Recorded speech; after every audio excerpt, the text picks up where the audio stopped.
Welcome to Hurrdat Sports Radio. Ryan has it rejected by Nobly, who gave a little glance back. Alexander. Nobly now! Italy in the house. Block. Offensive rebound. Terrific. Hill looking for a triple. The scene goes back to Flag. Flag on the attack. Lipsy feed inside Joshua Jefferson. Got a mismatch. Nice look. Good look inside, and they find Keyshawn Gilbert. This would be a huge win. Donaldson through the lane, leaves it for Gale, and this time he finishes the jam. Donaldson with the pull-up. Wolf blocks it away. And now Michigan could retake the lead. Just one timeout left for the Wolverines. Donaldson rattles it home, and Michigan back on top. A two-possession game, and now Penn State in a load of trouble. Good morning. Welcome into Hurrdat Sports Radio, presented by Centris Federal Credit Union. That's DB. I'm Ravi Lulla here at Hurrdat Sports Bar and Grill. What's up, DB? Oh, you know, we just looking at all my Momofuku sales. Yeah, Yeah. I don't know what that means. What's that? Well, Like the restaurant? yeah, you know, like Momofuku, you get like, Mm-hmm. I'm pretty sure I can just say Asian, Yeah, that's fine. like, Food? yeah, You can say Asian food. That's all right. stuff. Yeah. Like I have, like my house, Ravi, glad you asked. No, it's like a little mini Asian mart. Oh, yeah? Yeah, so I have like fish sauce, I have like oyster sauce, I have tamarind, I have Yeah, you guys cook. shawing, You guys, showing. you guys cook I got rice vinegar. Asian food a lot. Yes. It's very easy and it is clean. That's good. Yeah. Like, it's tasty. I did some country ribs yesterday that were, I mean, just taking advantage of buy one, get ones. What's a country rib? A country rib, it's like the loin, it's like the loin, it's like the strip, the back strip, Mm-hmm. and it's like the fatty part, I think, of where you get the St. Louis. Mm-hmm. And you cut them into strips. Okay. And some have like the little, I almost said spina bifida, but that's not the word I'm looking for. Have the little, like the little, Like vertebrae? yeah, that goes, it's not even spinalis. Like, what am I doing? Anyway. You got Rocco Spindler on the brain is the Yeah, problem. I do. Hey, I don't know if you heard, this was like all weekend on the board. It was like, hey man, if he leaves on Tuesday, it's over. Yeah. Got to commit today. School's in session. Got to commit today. I'm like, well, if he's coming on Tuesday, maybe he's coming to sign. I don't know. But anyway, yeah, so I made those things. I didn't used to like them. Mhm. Like, I'm 50, soon to be 51. So for probably 47 years, I didn't like them. Hmm. But it's a cheaper cut, Okay. and we never made them right. I mean, shout out my mom. She's fantastic. How dare you?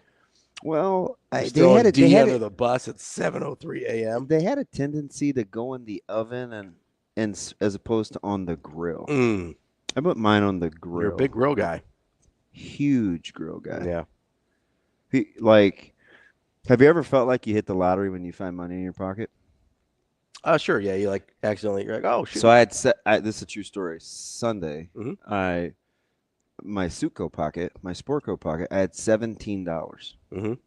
Why it was in that pocket, I don't know. But 7 of them were ones, and I had a 10. Okay. Do you know what I spent it on? Country ribs. Nope. No. I already had those. Barbecue sauce. Close. I'm black, but I don't really love barbecue sauce. I was thinking for the ribs, not because you're black. But I did buy charcoal. A huge bag of charcoal. Yeah. Yeah. So How much does charcoal cost? It cost you $17?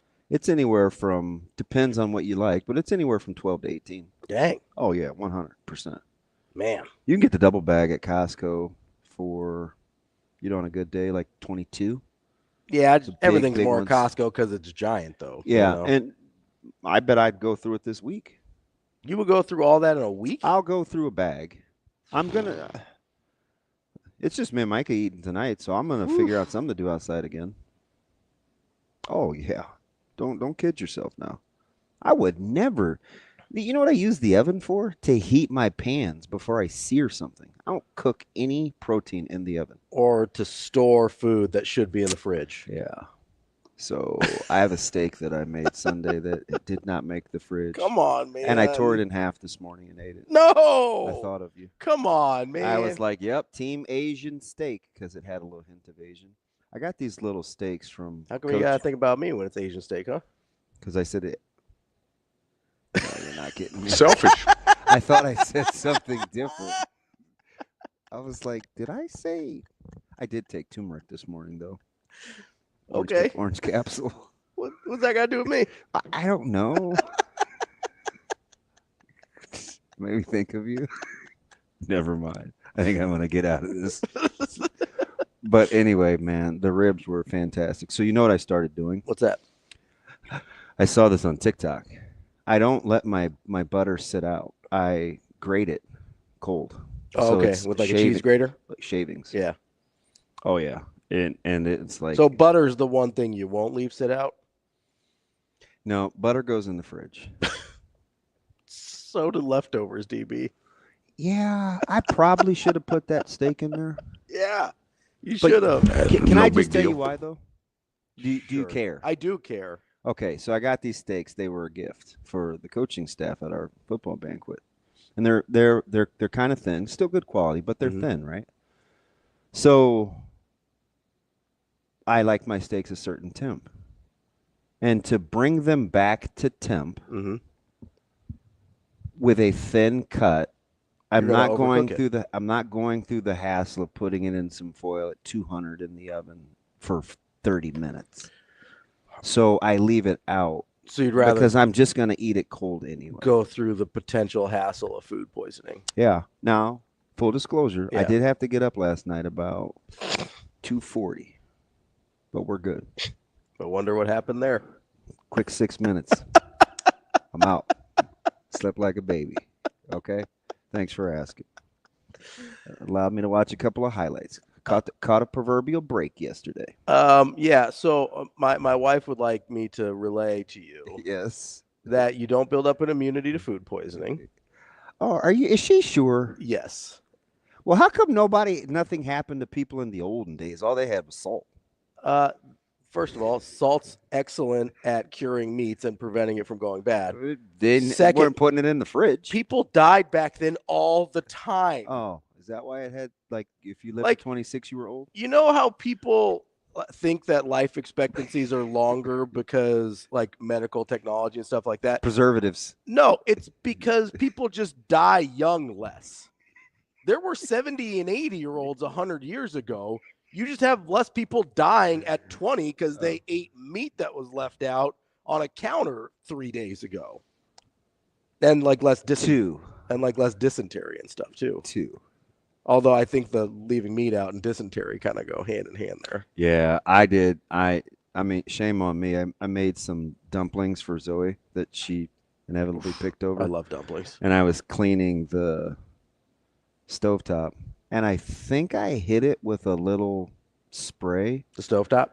I think I hit the corner of the dumplings with the spray. Oh, with like a cleaning spray? Yeah, I tried to kind of go around. I should have just moved it. I was being lazy in a hurry because there was only a couple streaks that I wanted to wipe off. Yeah. Yeah, I had to toss them because I didn't want to run that risk. Because I don't think you can eat lemon-based Lysol No, cleaning spray. probably not. Although it's probably not any worse This for was you just than Saturday, 3-day-old steak. Relax. Steve has a question. Are you Which Steve? Steve Young, Steve not- Crooks? not well actually? The we'll call him Michael Jackson, smooth criminal, Crooks. Okay. Oh yeah. He's kind. He says, when you grill, do you gas, pellet, or lump charcoal? So I'm a lump guy. There you go.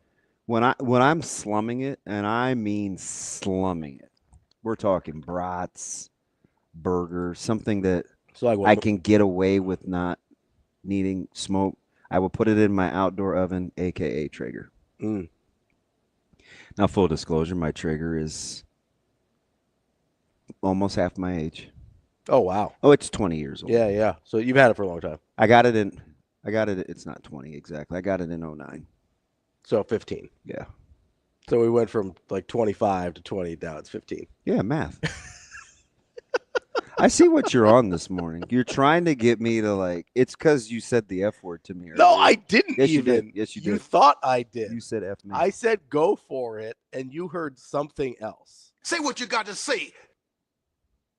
Say what you got to say. That's not what you said. That is what I said.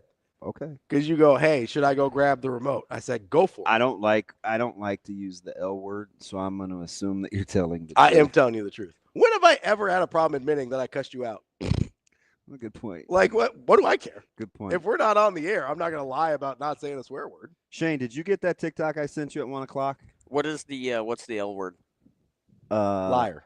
Yeah, that one. Yeah. I think that word is. I think people should use that word very loosely, or not as loosely as they do. Yes. Yeah. Thank you for clarifying. No, I got you. Yeah. I mean, when have you known me to lie to you, DB?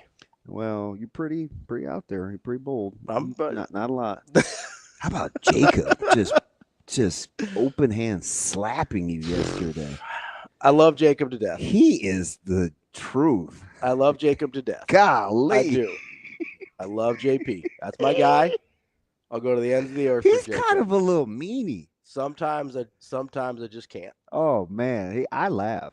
He's like, "Hey, DB, sorry, blowing up your phone." I was like, "Man, if you're chewing up Ravi, blow that thing up." Right. The two things you love most in this world is like random, like college basketball content that you will never talk about on air, and me getting chewed out for something.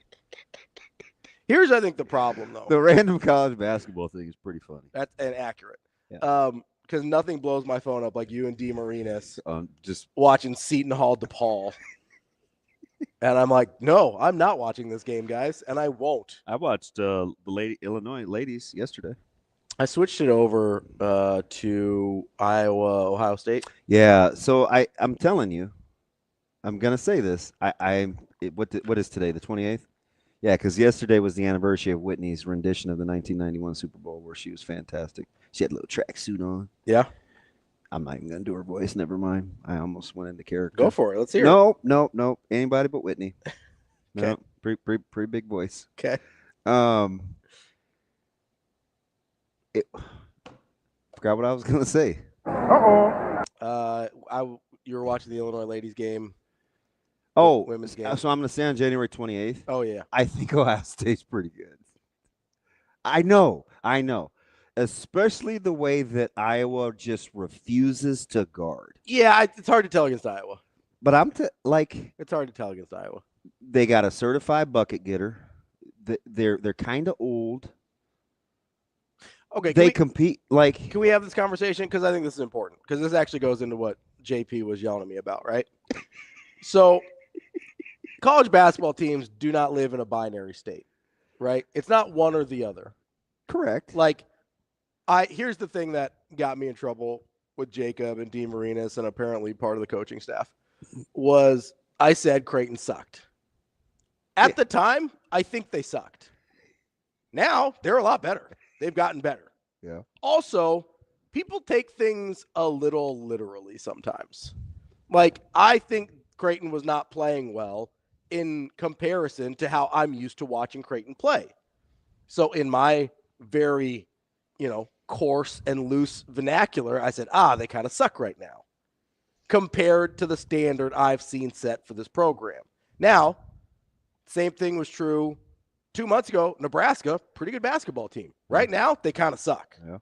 Right? Both of those things can be true, and they change over time. So here's where, the day that I said that Creighton kind of sucked, I believed it. I no longer believe that. I haven't said that on air. Do you want them to take their foot off your throat? I would like them to understand that in the moment it may have been true and it's not true later. Also, not everything is meant to be super literally. I'm not saying that they're Alabama State or somebody when I say they suck, right? It's in context. We're grading on a curve here. Creighton has set their standard reasonably high, especially over the last 4 years, right? 3 Sweet 16s in the last 4 years, an Elite Eight. that's a pretty high standard. I understand a lot of those. Yeah, they're top 25 program. You want them to be a top 25 program. And when they're performing below that, and in my estimation at the time I was talking about this, they were performing well below that, then that sucks for this program, right? That's all I mean. People need, like, it's not always the most literal sense of the world. I understand they're like DePaul, much worse than Creighton. I get that. Seton Hall, much worse than Creighton. I'm not saying they're the worst team in the Big East or that they're always going to be the way they are when I say that. In the moment, they kind of sucked. Mm-hmm. Like, they've had stretches this year where they weren't a very good basketball team. Is that fair? Yeah. They've had stretches this year, including right now, where they look like a really good basketball team. Duke has all those stretches in the same game. Oh, yeah. Aren't they something? What did I text you last night? Man. Was that dead on? It's a weird team. But I told you. You did. I told you that. You kept wanting to make them the GOAT, and I was like, no, I just don't have. I mean, I'm like, I don't know. Like, I don't think so. It's not that I want them to be the best team in the country. It's that I look around and I don't know who else is. I do kind of wonder now. Because is that fair? Their defensive metrics are through the roof. Defensively, they're pretty good. And I think they are good. Yeah. Now, I also think the ACC is very bad. Yeah. Very, very bad. But they go through, what did I say? They go through like 12 minutes a game where they look like the best team in the country. I think I'm all of a sudden going to go to Westside Central. They play like and not watch Carolina Duke. They play like 20 minutes a game where they look like whoever they're playing. They're going to play half of the game. They just go through these stretches where they just make it really, they don't score at all. Tough on you to score. And then they go through stretches where they do not score at all, but, yeah. which when you've got the players they do is inexcusable. Really? Yes. When you have Kneifel, yeah. I don't know why I always want to say Kneifel. There's a joke in there somewhere. Probably. And Flag, when you have those types of guys, even if you only have a couple of them, I get you might go through stretches where it's a little bit harder, but they go through stretches where they look inept offensively. And that's inexcusable when you have those guys. Yeah, I you know what, I think you're kind of missing it though. Okay. They're not very consistent shooting the basketball. True. So I get that. you could just see how teams guard them. I do. I get that. But when you've got a guy that level, especially Flag. I just got to say this. Yeah. We went through a stretch where we used like these pink downy beads. Mm-hmm. I'm not feeling them. Is it like leave a weird residue on your clothes? I don't like the way that I smell. Oh, okay. It's just a smell thing. Yeah, I feel like I smell like an old flower. I thought, whoa. Better than smelling like an old steak? No, old flowers smell bad though. That's fine. They like start to rot. Yeah, it's terrible. It's not like I like a gardenia. Like it's very specific. I ain't really vibing with the floral thing. If it helps, I can't smell you from here. That's great. So you're not bothering anybody else. Shane, you good? It is not optional. Shane's losing his voice. How about my man was at Basha yesterday? Okay. What's that? He was in Arizona yesterday. Oh yeah. Yeah. Can we talk about the Rocco Spindler thing for a second here? Why? What's on your mind? Well, because I think people are a little dumb. Oh no! See those strong stances. I said a little dumb. When you say that, you can't walk it back. Sure, I can. Oh Lord! I said a little bit. Here's Ravi Michael Jackson with the moonwalk. Everybody can be a little dumb at times, DB. It just happens. Dude, you guys act like, am I the only one that eats 3-day-old meat? And it was only 2. No. I think a lot of people eat 2 or 3 day old meat, but it's after it's been refrigerated and properly stored. I think it's overrated. I don't think a lot of people eat 2 day old meat that's just been out. It just consider it beef jerky. That's not going to do that at all. So the Rocco Spindler thing, right? People are like, oh, he's either got to commit today or he can't come. You know that a lot of athletes do this thing, right? Where they'll enroll at multiple schools to meet deadlines. Yeah. And then just figure out where they want to go later. Correct. And withdraw from everywhere else. They do that. So it doesn't matter at all. Yeah. The key is that he has to enroll. Yeah. But like if he wants to, he can go wherever he wants. That's my point. Yeah. There is like that deadline means nothing. Yeah. If he has his ducks in a row, which he went to Notre Dame, so he probably is reasonably bright. Like he has this figured out. This is not a big deal. Plus, it's only 3 schools, so it's yeah. It's so Indiana, Michigan, and Nebraska. Enroll at all 3 schools. Yeah. and then withdraw from the two that you don't want to go to. Now, it would be lovely if Although, what's up? I think Michigan is today too. Yeah, so he probably has sent the paperwork in to be enrolled at both schools. Yeah. I mean, that's my point. I think I should I believe it is. But thank you. Thank you. I'm just going off of what I read on the internet, so who knows? For your support. Always. See, that's the kind we normally go with. I'm very I don't know why supportive. we were messing around with Big Downey guy. I don't know what happened. I'm sheets over beads. I like the dryer. No, sheets. beads are fire, and your boy is super OCD. So I'm stunned to find this out. And there's a way to do it. The beads go first, then you drop the little thing that the kids ate for a while that looks like a giant gummy. The pods. Yep. That you I throw thought that those in. were dishwasher things. No, they have them for laundry. Do they? And they're even more squishy. Oh, so we use the pods for the dishwasher. No, they have them for laundry. Yeah, there's a thing. By the way, separate thought. Mm-hmm. There's this thing on TikTok where we've been using the pods in the dishwasher wrong. Some of these people load them in on the bottom. They don't put them in the little drawer thing that pops open. Yeah, you're supposed to put them in the drawer thing because it time releases it throughout the wash cycle. I don't know, man. TikTok told me. TikTok tells me a lot of stuff that just isn't true. Is Microsoft going to buy them? TikTok? Yeah. I don't know. So I wonder what that price tag is. And what do you get? It's got to definitely be north of what Twitter was bought for. Well, no. Don't say anything loud about expenditures. You will have to office across the street and no longer have contact directly with the president, Elon Musk. He put that dude in timeout. That's crazy. He slapped his hand harder than Jacob slapped mine. He's a grown man. Hey, listen, I'm gonna need you to office across the street, and you answer to her. Okay, you don't go directly to me. Last time that happened, we had a coach get fired, and you almost had to fight his exec on the field before the UCLA game. Not taking those phone calls anymore. UCLA, am I fighting Mick Cronin's? Getting another dub? No, but I have to go back and tell you this. UCL. God, you act What's up? so I even wore the UCLA blue today. That's Carolina. That's Carolina. You watched my UCLA blue? That's Carolina. I got a little gold in my shoes too. That's Carolina. Are you sure you want to take the SEC? Oh, we'll get into this. We'll get into this. Why you don't act all confident with your chest all barreled out? We'll get into it. I did some math. I feel good. I need Jamie to be listening so he can check your figures. I feel good. Man, you ain't got to check my figures. I didn't know Jamie used to officiate. I didn't either. He tweeted at me the other day, and at one point or another, Padilla told him he sucked too. Yeah. At his job. I couldn't believe that. Yeah. But Jacob is tough. Jacob will slap your hand. Oh, I know. You gotta be careful there. I know. I've been there. We got to talk about these coaching interviews too. Which ones? Like these introductory press conferences. Yeah. What are these guys doing? I don't know. It's not that hard. Is this? I could have missed this, but I'm a huge press conference guy. I'm not. I don't know, man. How you feel? How do you think Dallas is feeling right now? So why was Jerry crying? I don't know, man. Jerry's a trip. He may not be firing on all cylinders anymore. That was weird.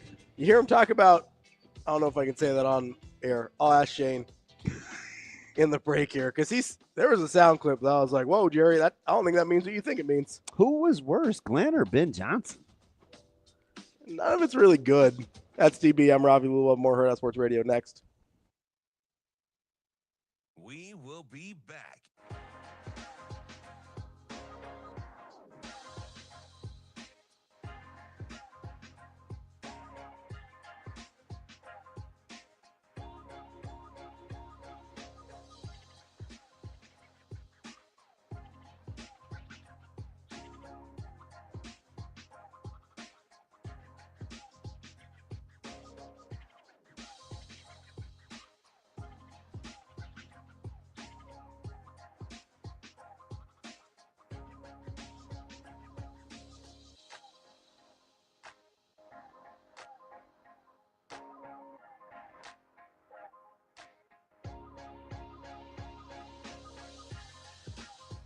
We will be back.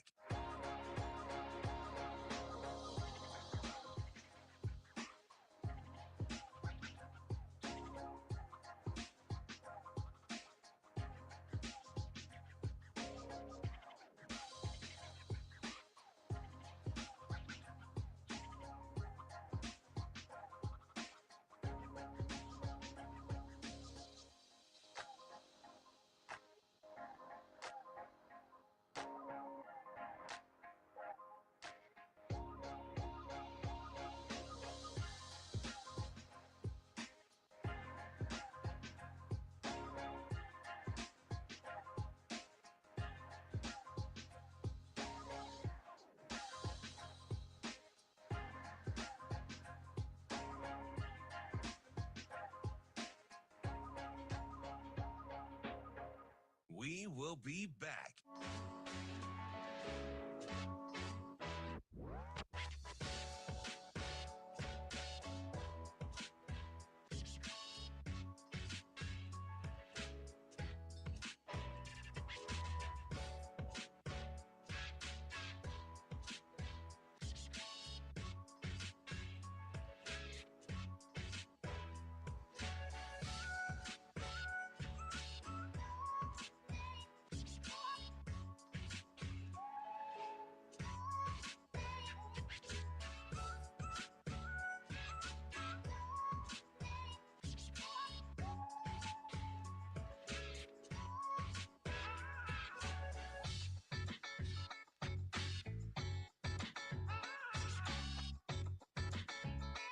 We will be back.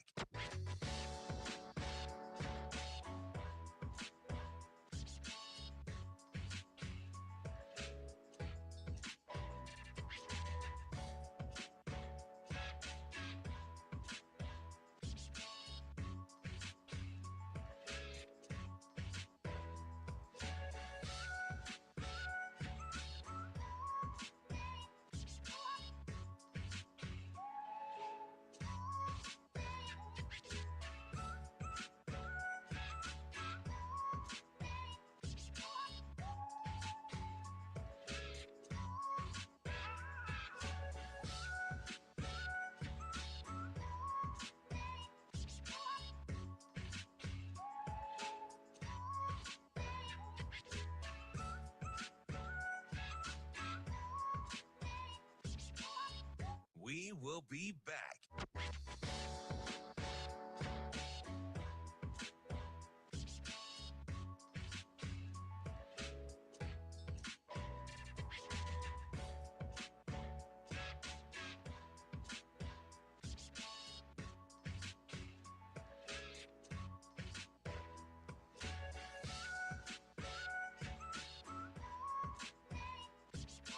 We will be back.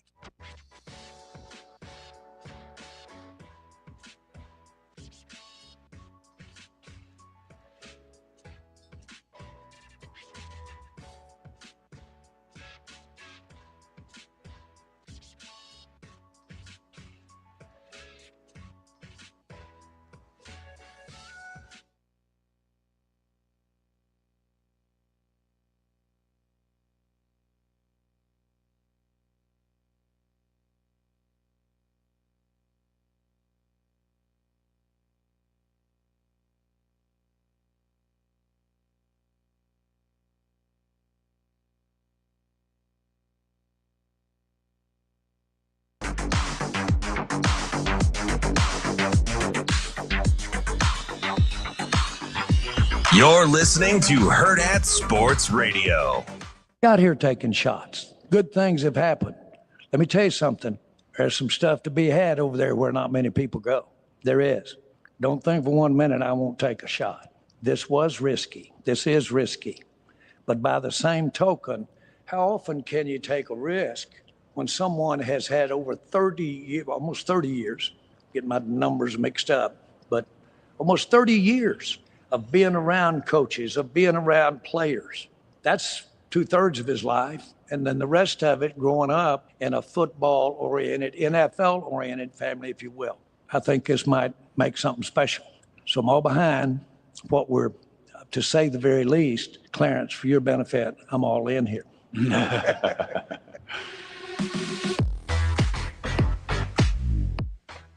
Welcome back. Hurrdat Sports Radio, AM 590, ESPN Omaha, ESPN Tri-Cities. That's DBM Ravi Lulla here on the Pillar Exterior stage and brought to you by our friends over at the NDOT, reminding you, hey, keep those eyes focused straight ahead. I know DB gets a little squirrely and gets a little, a little over here, over there. But when you're listening to us on the radio, make sure you keep your eyes focused and straight ahead on the road.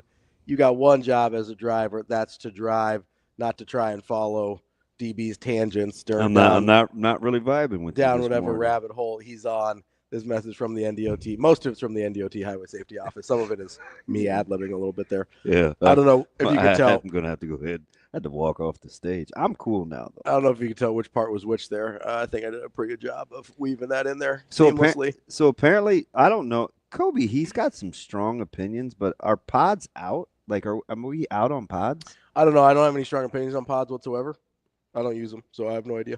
Yeah, I still can't believe you haven't graduated from pouring laundry detergent in a cup. Why wouldn't I? What do you do with the cup? Do you just let it sit there when it looks all yucky? No, you rinse it. So you start the washer. You rinse it out when the water starts coming out. You pour that into it. Okay. And then you put the thing back. So you use the water that starts from the from the washing machine to rinse clean the out cup the thing, and then you get the extra soap into the laundry from it, and then you put it back. Yeah. Easy peasy, all done. I don't know, man. I need to. Here's the problem with pods: is you get the same amount regardless of how large the laundry load is. Yeah, you're just not supposed to use more than 2 pods. Sometimes I'm not washing a full load of laundry, so I can adjust my amount of soap accordingly. Sometimes it's just like, you wait a minute. What? You put stuff in the wash that is like not a full load? Yeah, all the time. You realize I don't have kids around the house, right? Then wait, Robbie. What if I need it tomorrow? Like Natasha. Now, what would that be? Like Natasha washes her work clothes every day. Okay, that makes so like sense. her chef coat and all that kind of stuff. Sense.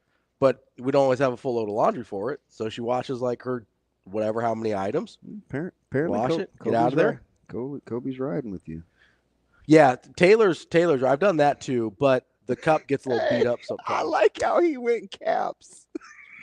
He's had this conversation before. Taylor says Taylor has definitely had this conversation before. Put the detergent cup in the washer, run it, and it comes out clean. That's true. Okay. But you don't want like fishing for it? No, sometimes the cup That's funny, the Taylor. cup gets a little beat up. Right? Because it's tossing around. So if you don't have like a strong cup integrity. You know what's funny about this nonsense? What's up? 17 of the first 31 minutes we've been on air. People have strong opinions about this stuff. Oh, 100%. This is funny. Yeah. They have like real strong opinions. So you look at me and you say these snarky things to me incessantly during the break. One in which I just wanted to try the old Macho Man move. Like the people's elbow. But I don't think that thing can support me. It might be able to. I just don't know if you have the balance. It's pretty. No, I get up there now. It's pretty narrow. No, you get up there. Can you stay up there? Oh, why do you think I can climb up there? Because you just told me you could. Okay. Obviously. Yeah. Okay. You're a Division I athlete. I would hope so. You're not that old, DB. Jeez. Is that where you were going with that? Yeah. Doesn't the cap just, like when you put it back on, doesn't it just drain back into the... No, Shane, it does not. Yes, it does. No, it doesn't. The ones I do does, or Like, the one I have You're does. Division I running back. I would assume you can climb like 4 feet or whatever that is. No, I think I know what you were inferring. Are you a good athlete? Okay. I'll take that. I mean, pretty versatile. No. So could have played professional baseball. Like you're getting me distracted because you know you're screwing with my OCD. First of all, Shane, no. The gunk stays on the cap if you don't rinse it, and you put it on there, and it's nasty. And then it drips down the bottle, and it's gross. The sauces in our fridge are very, very strategic. Mm-hmm. How you get the whatever's in there out matters. Yes. Don't do the flip cap with the little hole in the middle, because whatever you get that comes out of there, inevitably you have to always wash out of your cap. It's mildly disgusting. In my opinion, that's worse than keeping a steak in a Tupperware container on the oven. It's not worse. It is. You're not getting food poisoning from the stuff. So you don't mind gunked up Dijon everything bagel mustard because it doesn't come out of the cap clean? I'm not saying it's my preference. I'm saying it's not as bad as actively leaving food out to go bad. So Shane, you like really? I mean, that's gross, Shane. Come on. What happened? That's gross. He probably doesn't mind the butt crumble that comes off of his why is it squeeze bottles out of the fridge either. Gross. You just put the cap on and it all just drains back. It's fine. No, it doesn't all just drain back. It drains down the side of the bottle, and then your bottle's disgusting. It doesn't drain down the side of the bottle. It 100% does, Shane. No. I don't think Shane does laundry. What's happening here? Well, how about the one day he had to wait because his neighbor was giving him the willies? Remember that?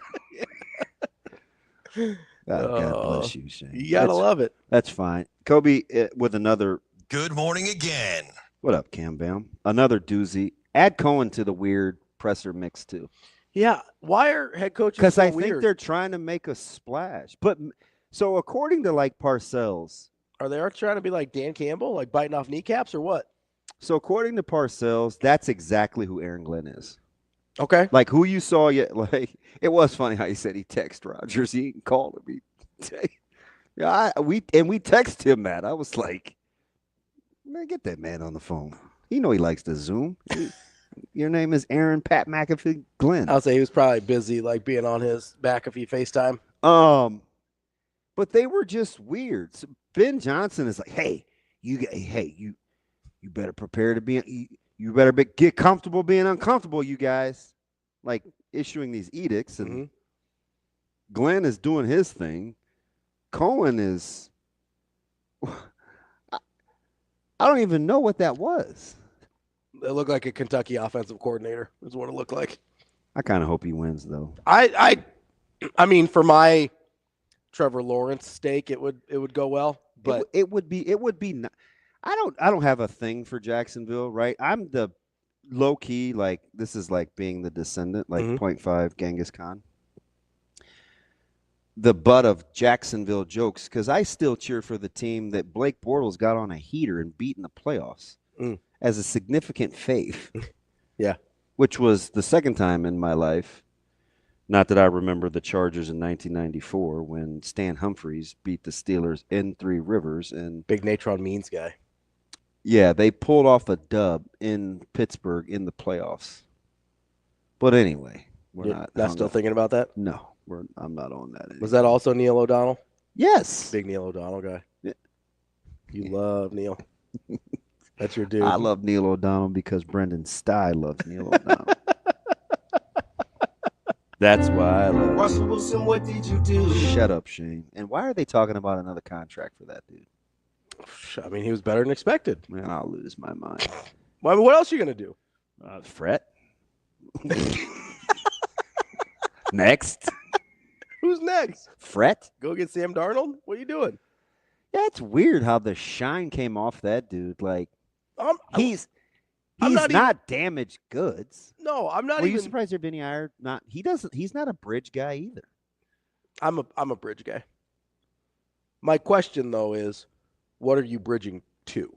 That's the question, right? Because if you have a bridge guy and you haven't already drafted the quarterback, so like unless you think Justin Fields someday can become your quarterback in Pittsburgh, like what are you bridging to? You know? You know, I'm not messing with Kobe this morning. You know, you heard how he said Duval, right? Yeah. He wants me. Go ahead and hit it. No! Go for it. I think you can do it. No.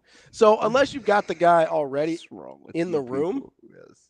that you want to bridge toward, then it's not really a bridge guy. You're kind of just hoping for the best, right? Because if your bridge guy works and you don't already have somebody in the room, then you'll be too good to go draft the next guy. Well, I gave you the You know what I mean? I gave you the 9 teams in the AFC that all have their quarterbacks. Yeah. Still not sure what the other 7 are doing. I don't either.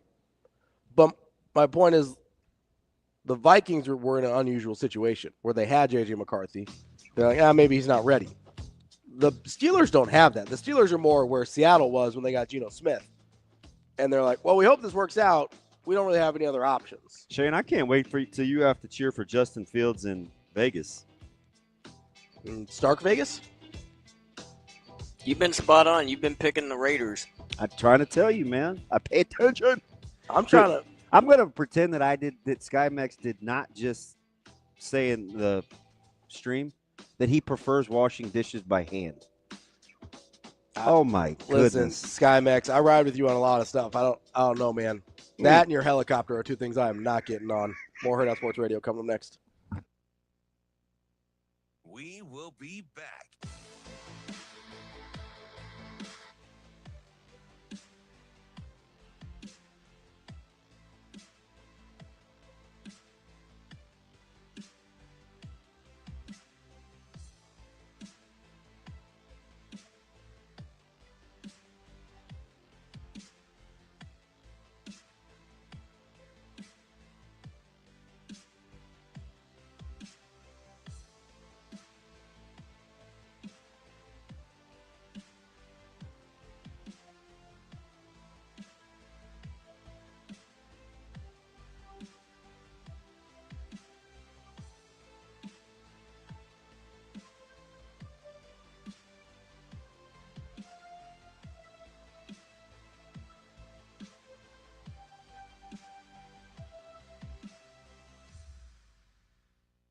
will be back.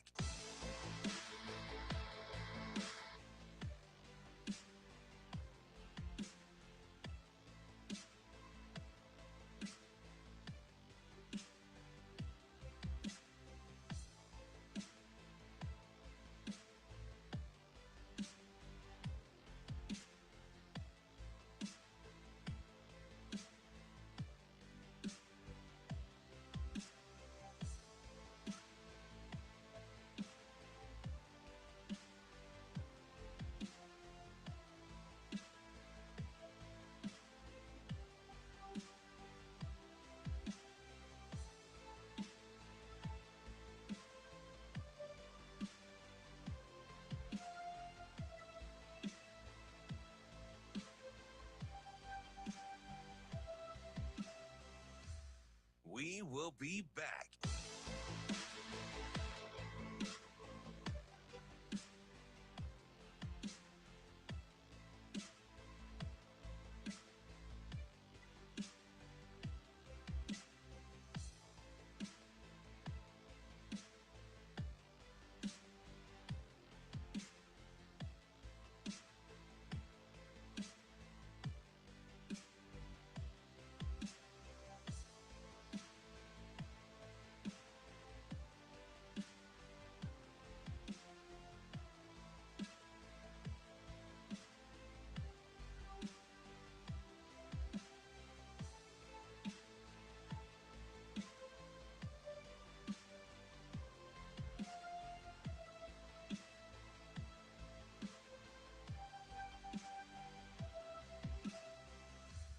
We will be back.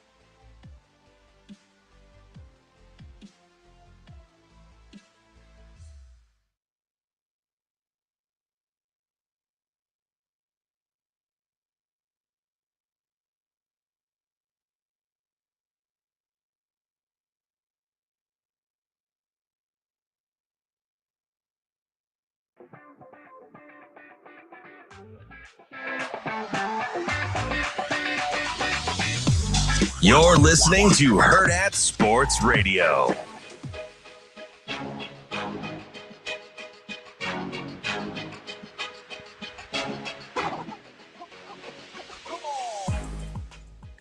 Welcome back, Hurrdat Sports Radio. Wrapping up hour number 1. That's DBM Ravi Lulla here on the Pillar Exterior stage at Hurrdat Sports Bar and Grill. Coming up on the show today, we should maybe set up the show. I don't know. We should probably do that. We've got Kerry Miller coming up from Bleacher Report. Talk a little college Terrence J, let's go. Talk a little college basketball. At 8:30, we're going to talk to Reagan Cooper of the Omaha Supernovas. And at 9, we'll talk to Mike Schaefer, Husker 24/7. Ask him if he's concerned if Rocco's going to get enrolled in time. We need to ask Schaefer about his own general concerns. It's Rocco time. My man is passing stones, which clearly makes him tougher than either one of us. I felt like what's he passing? I got hit by Bud a couple times at the gym, and I felt like I passed a stone, but I really didn't. And that's probably the closest I can think of. Yeah. But the dude is passing stones. That sounds painful. Oh. Luckily, I have, knock on wood, haven't had to do that yet. Yeah, I wanted to Google how you get them, but I didn't want to be alarmed. I'm a guy that should not be Googling. No, you don't want to Google medical stuff. No, you're gonna end up down a rabbit hole, and you'll be like, I don't want to know. Yep, we don't need to know.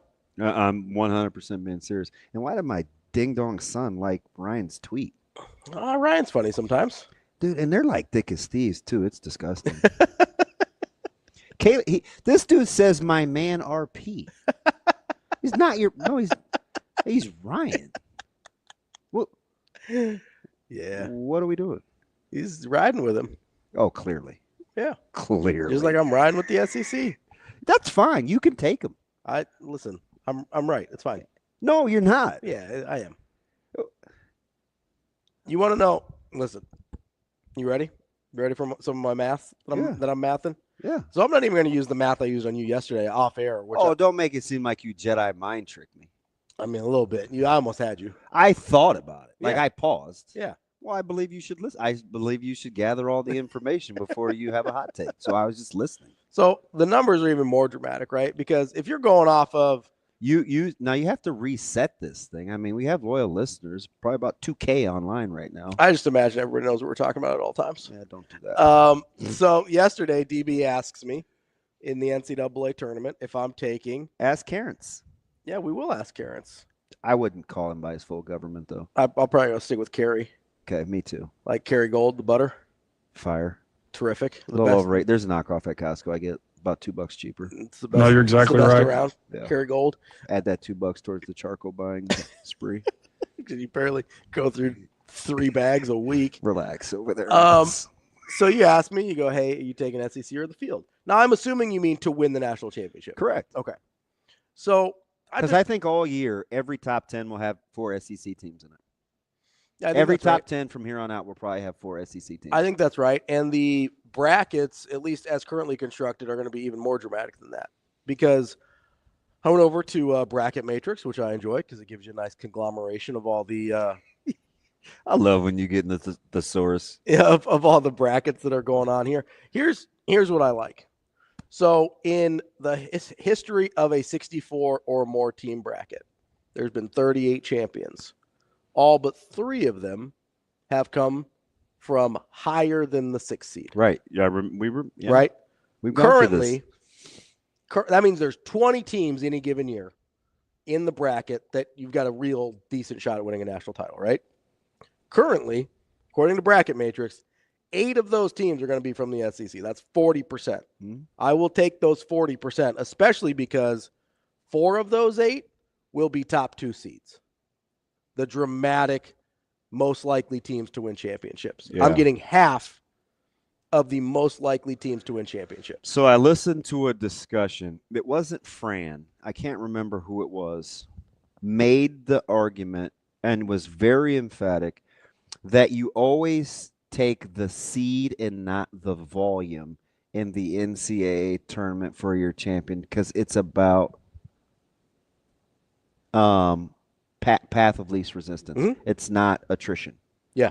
He said always take the seed. Yeah. And with the SEC, they're going to have really great seeds. They will have tremendous seeds. You're going to have 4 of the top 8 teams in the bracket are going to be SEC. Most likely are going to be SEC teams. You're going to have Auburn, Alabama, Tennessee, Florida. I'm definitely listening. Are all likely top 2 seeds.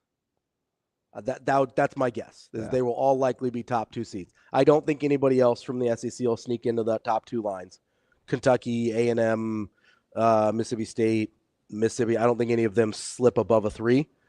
But you're going to give me 4 of those teams. And if we're talking about, we've kind of tiered these out, right? Of what we think the best. So this is probably where I started to listen. Full disclosure, Mm-hmm.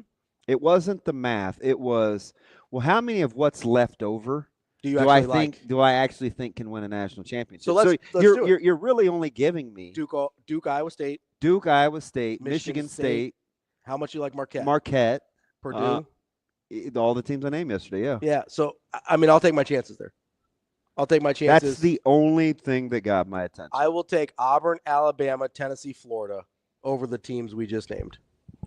And I tried to think of a team. You know, obviously Illinois is in the hunt. Mm-hmm. So I'm trying to think of a team that's kind of off the grid that's not off the grid. Because history shows you can't be too far off. Yeah, you have to be a top 4 seed, basically. Yeah. So in all reality, I just don't know.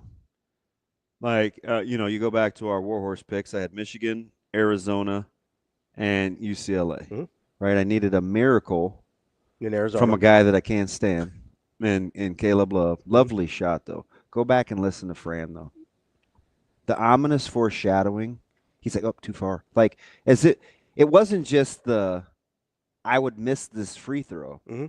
he's kind of under his breath doing the play-by-play that they let Love advance too far down the court. Yeah.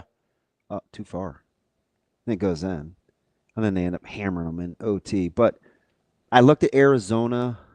I looked at Memphis. Teams that I think have some parts. I looked at Houston. I really like Houston. I like Houston more than I like Marquette.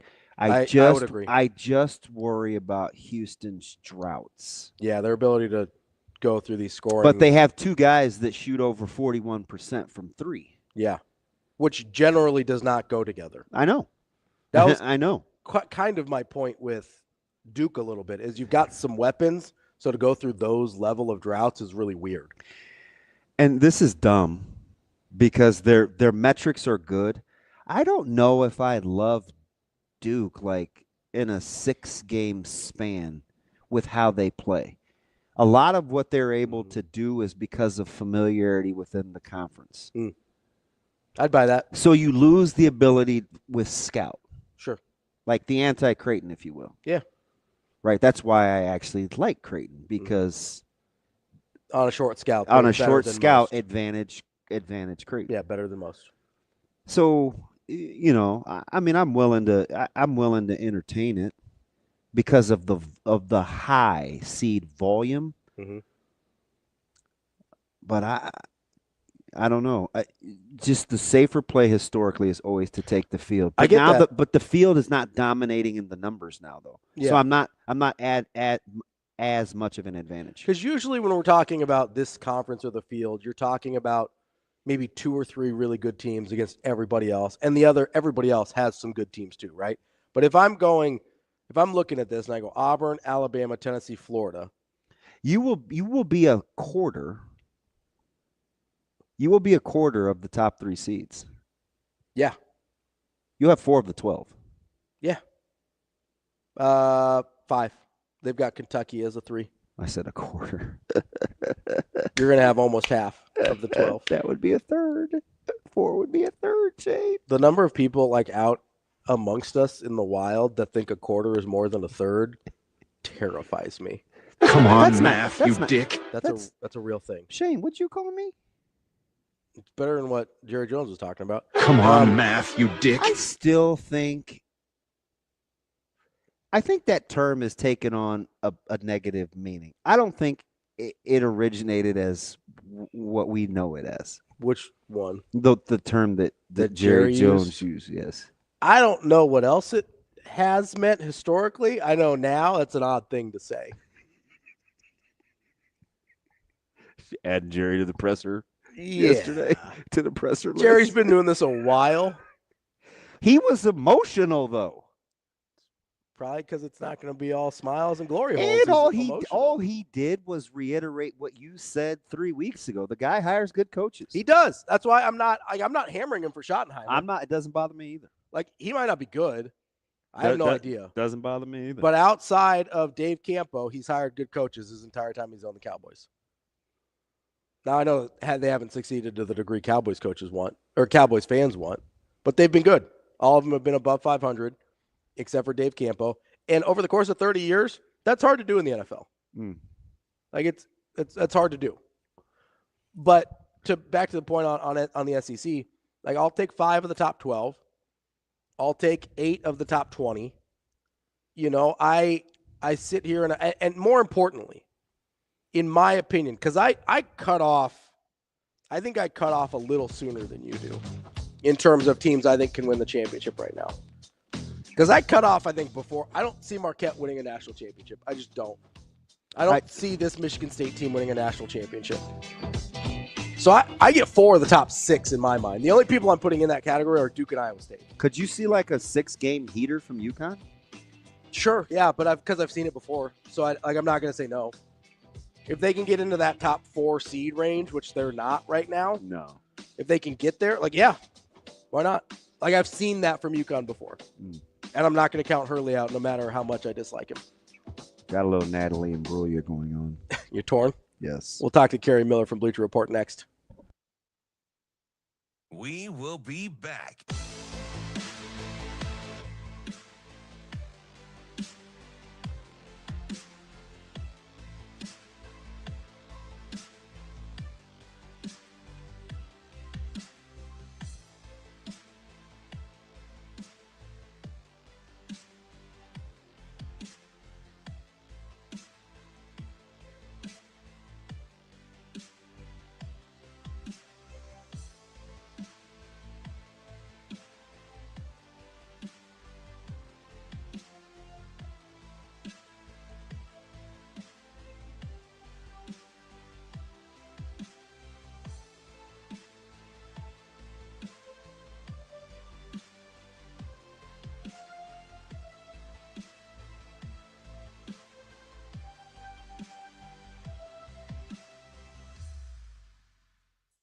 will be back.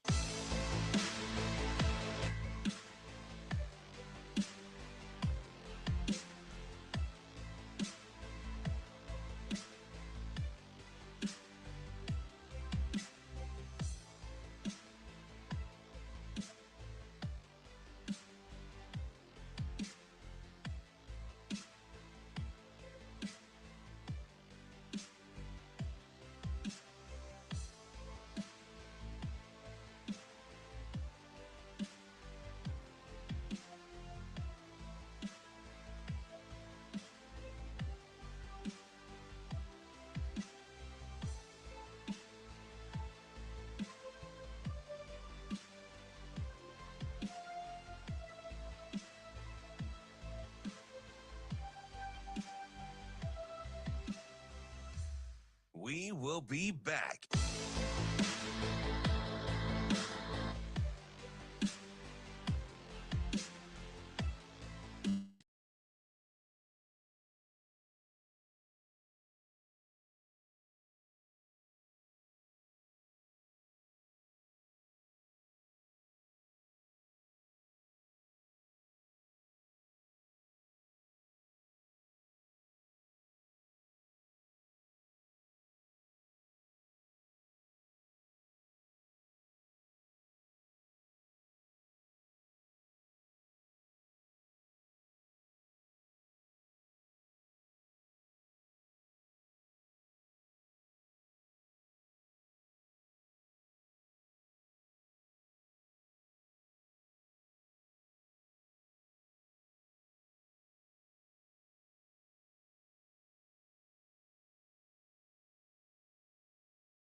guys averaging 9 points per game. It feels like that's just their approach. Is the whole is better than the sum of its parts, which I don't like. They're the worst 3-point shooting team in the country almost. I don't understand how they are consistently scoring 80, 90 points in these games without that elite go-to guy. But it's working for them. I assumed we would eventually have some Big Ten team. We didn't know who it was going to be, right? But coming into the season, we thought it might be Indiana that would come in and kind of run away with the league. And even at that point, we'd still have questions about that team because the Big Ten as a whole from the beginning of the year was just like, it felt like a 10-bid league where all 10 bids were going to somehow be 7 seeds. I don't know how that was going to mathematically work, but here they are at 8-0, and we're starting to really believe in them.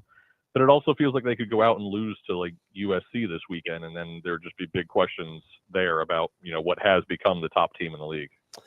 Kerry, who's the best team in the Big 12?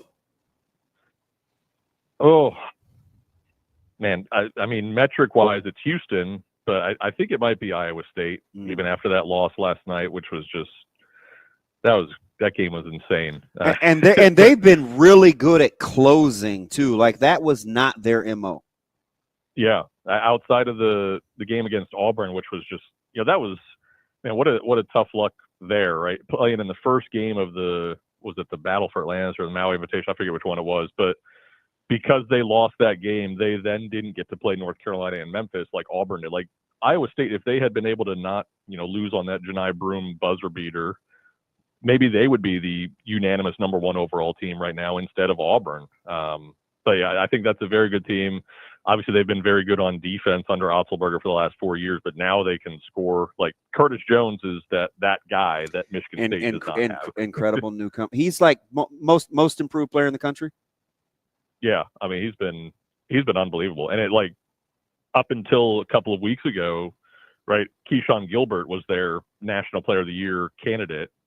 Gilbert was on the Wooden Watch midseason top 25, and Curtis Jones was not. And I was like, I think you guys may have made a mistake here. And I would make the case, Kerry, that Lipsy may be the most important because he turns you over. Like, they got options. Yeah, all 3 of those guards are phenomenal. And then they brought in Joshua Jefferson, has been one of the most impactful transfers, got him from St. Mary's. I don't know how St. Mary's is as good as they are without Joshua Jefferson and Aiden Mahaney, and I think they lost another key transfer too, but brought in Jefferson and Jackson. Like now that Jones is at least temporarily in the starting 5 with Momcilovic out, Iowa State's starting 5 is maybe the best in the country. And once Milan's back, that's a really, really good team. Let me ask you about Carolina, and to go back to the ACC for a second. And it's always weird with these blue bloods and head coaching and coaches in waiting and things like that. And I'm not campaigning against not Miller or somebody waiting. I'm kind of out on Hurrdat Davis. You can only have so many Stanfords and let Boston College take you to the wire at home. And like it's just something's amiss, but it is Carolina. So they fight, kind of that history. What would you do in Chapel Hill? I mean, they have been just consistently playing to the level of their competition. They can't win close games. Yeah. Yeah, I think they've had 11 games decided by 3 points or fewer. Also the overtime game against Boston College, 6-point difference, but that's basically a tie, yeah. Right? But they've had all these games just come down to the wire, and it's mostly because they can't get motivated out of the gates. Like in the Maui Invitational, that game against Dayton, right? They were down like 20 at halftime, had to come back. They did that so many times early in the season where they just stormed back from digging themselves these early holes. I think they had to do the same in that win over UCLA as well. And just, it's like they got to this point where they believed in themselves so much that they could come back that they didn't care if they fall behind. And I mean, yeah, to some extent that's got to be on Hurrdat Davis. I don't know who the next man up is if they did fire Davis, but if you miss the tournament 2 times in 3 years at North Carolina, when you've got guys like RJ Davis and Ian Jackson and Seth Trimble has been an incredible breakout player. At least he was for the first month or so of the season. He's been good since he's back healthy from whatever the head deal was. But yeah, they don't have. It's not North Carolina basketball anymore, right? They don't have the twin towers in the post. Like they don't even have a tower in the post this year. And that's it's been weird to watch them from that perspective, like how much they're dependent on Davis and Jackson. Just these guards leading the way, but it is what it is now, and I'm not sure where they go from here. And they've got a massive stretch coming up, right? They're smack dab on the bubble, and they've got 4 straight here, 2 against Pitt, at Duke, and at Clemson. Like they need to win at least 2 of these 4, or they might be done. Kerry, I want to move over to the Big East here. Obviously, UConn gets a lot of the attention because they're back-to-back national champions, and deservedly so. But they're kind of falling back in the pack a little bit. Marquette and St. John's. I look at both of those teams. I don't totally trust either of them. I don't know if it's the Kadari Richmond thing at St. John's where sort of like Caleb Love, I've just seen way too much to feel good there. Where are you at on Marquette and St. John's?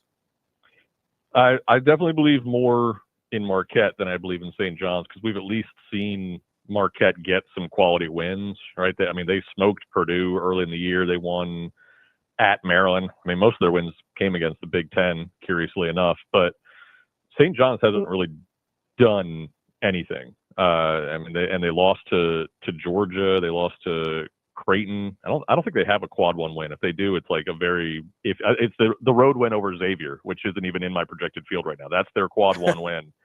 So it's like, I don't know, but they're defending like Rick Pitino teams of yore. I'm with you on Kadari Richmond. Like, is he the guy? And he was great last year at Seton Hall. He's struggled compared to what he was last year. So I have some question marks about them. Whereas like Cam Jones, if I had to take one of 5 players in the country who's going to have the ball in their hands at the end of a tie game, Cam Jones is on that list. So that's a big reason why I believe in Marquette. And his ability to, because he used to kind of just be this, he seemed to me like this volume kind of shot hunter. His ability to get other guys involved now as he's gotten older, that's kind of been fun to watch because we've seen his shooting. He's getting better shots now too. Yeah, he was, for Tyler Kolek, he was the guy who was posted up in the corner waiting for him to drive and dish, and now he's the one driving and dishing to guys like Chase Ross and David Joplin. But yeah, he had that when Kolek was out for 6 games toward the end of last year. Like he got forced into that role and was like so good in it. I don't think we appreciated then what that meant for him moving forward. But yeah, he's one of the best assist rates in the nation, which is wild for a guy who basically was Caleb Love a year ago. Now there's going to be some guys obviously in the discussion like Jans and Otzenberger, and there are a lot of these coaches, even Kelsey that we mentioned. I think I can say this without logging onto the Homer Network, but what Creighton's been able to do without Pop, the injury, kind of revamping and restructuring what's had to happen in this lineup. If Creighton goes on a heater, which they're very capable of, and they're in the process of, where would you put and we're kind of used to it now, especially late with Coach Mack, but this coaching performance has been nothing short of fantastic. Would you agree? Yeah, I thought Creighton was a mess early in the year. Like I was all the way out on them during that Players Era Festival. Yeah. Yeah, kind of a weird addition by subtraction thing with Pop Isaacs, right?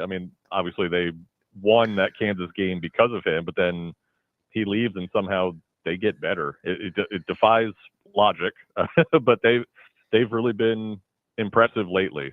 They were, even after that win over Kansas, I don't think I had them in my projected field. Then they lost to that blowout loss to Georgetown. I thought they were done. I thought that was the end for Creighton. And yeah, they've been, at least if your national coach of the year consideration is, who's improved the most in the middle of the season, I think you could absolutely put McDermott near the top of that list.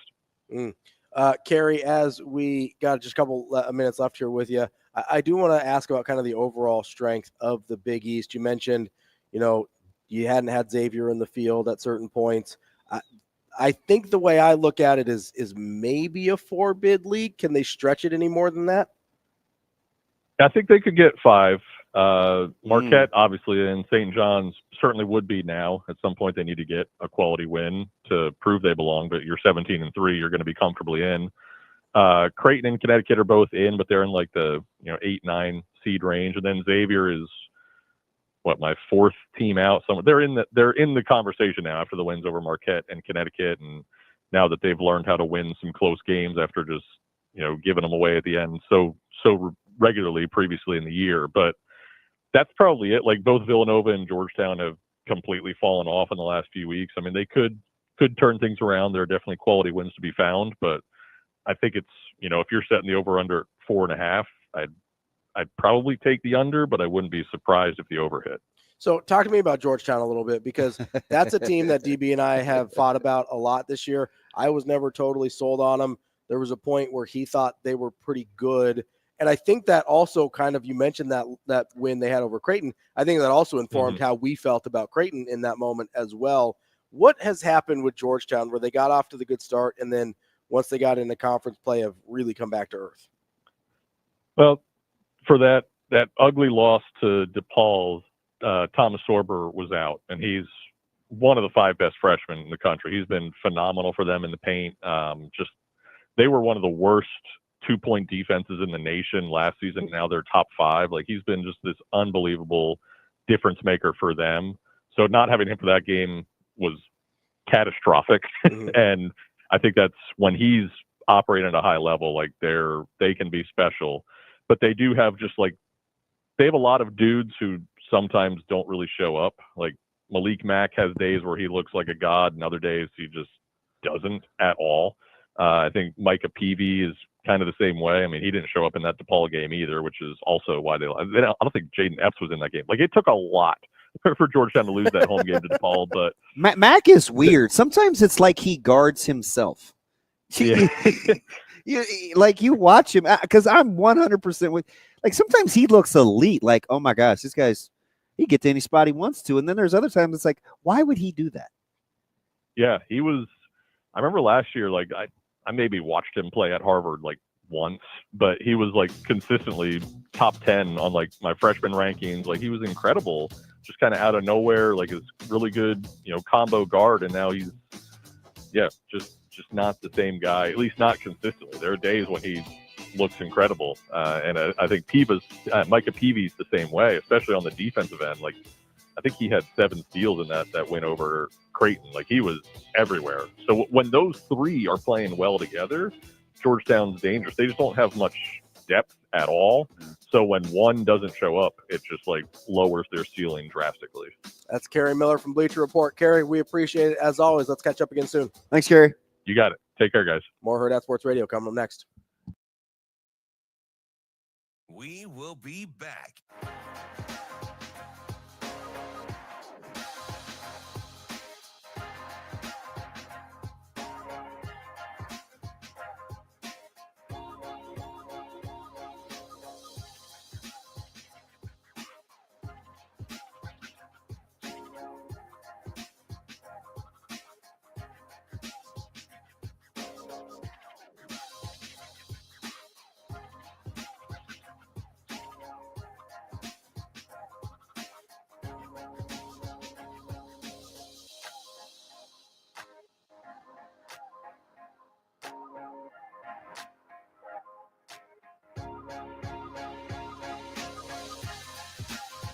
We will be back.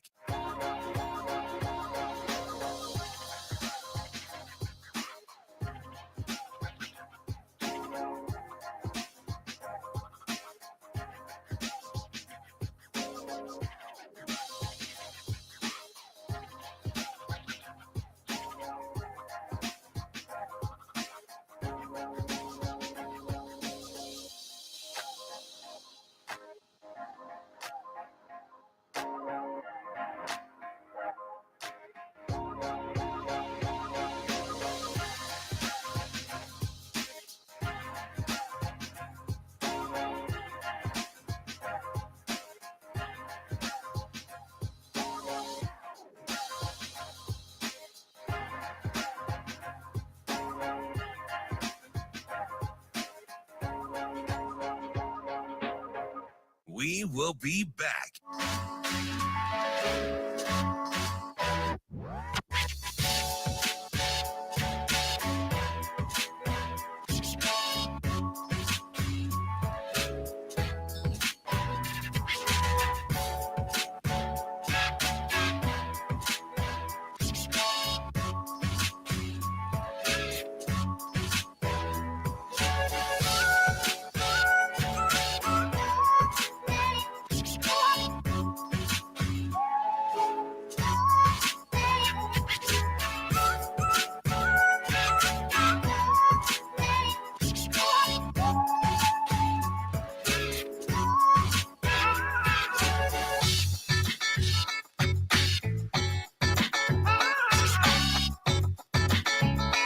We will be back.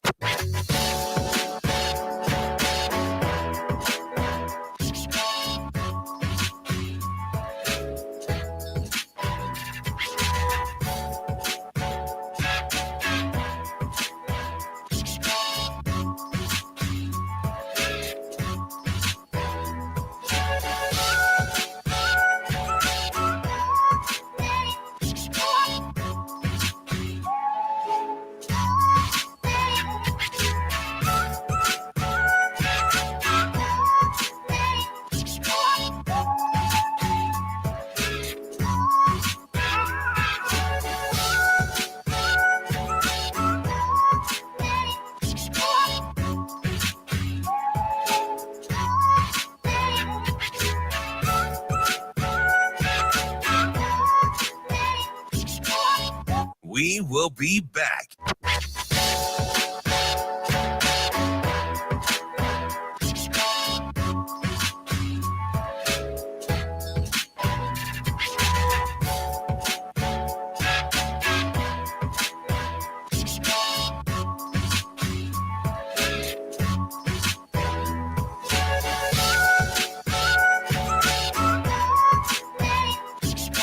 We will be back.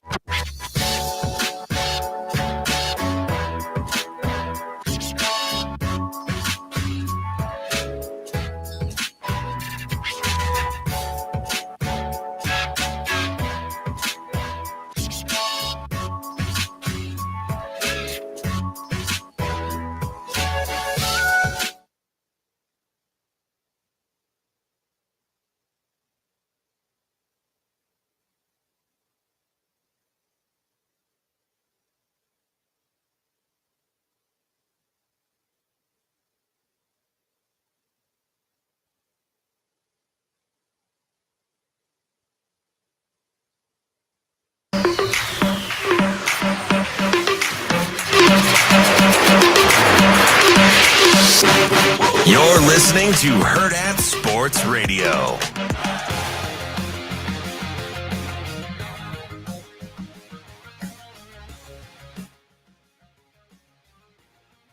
We're back here on Hurrdat Sports Radio, halfway through the show on AM 590 ESPN Omaha, ESPN Tri-Cities. That's DB. I'm Ravi Lulla here on the Pillar Exterior stage.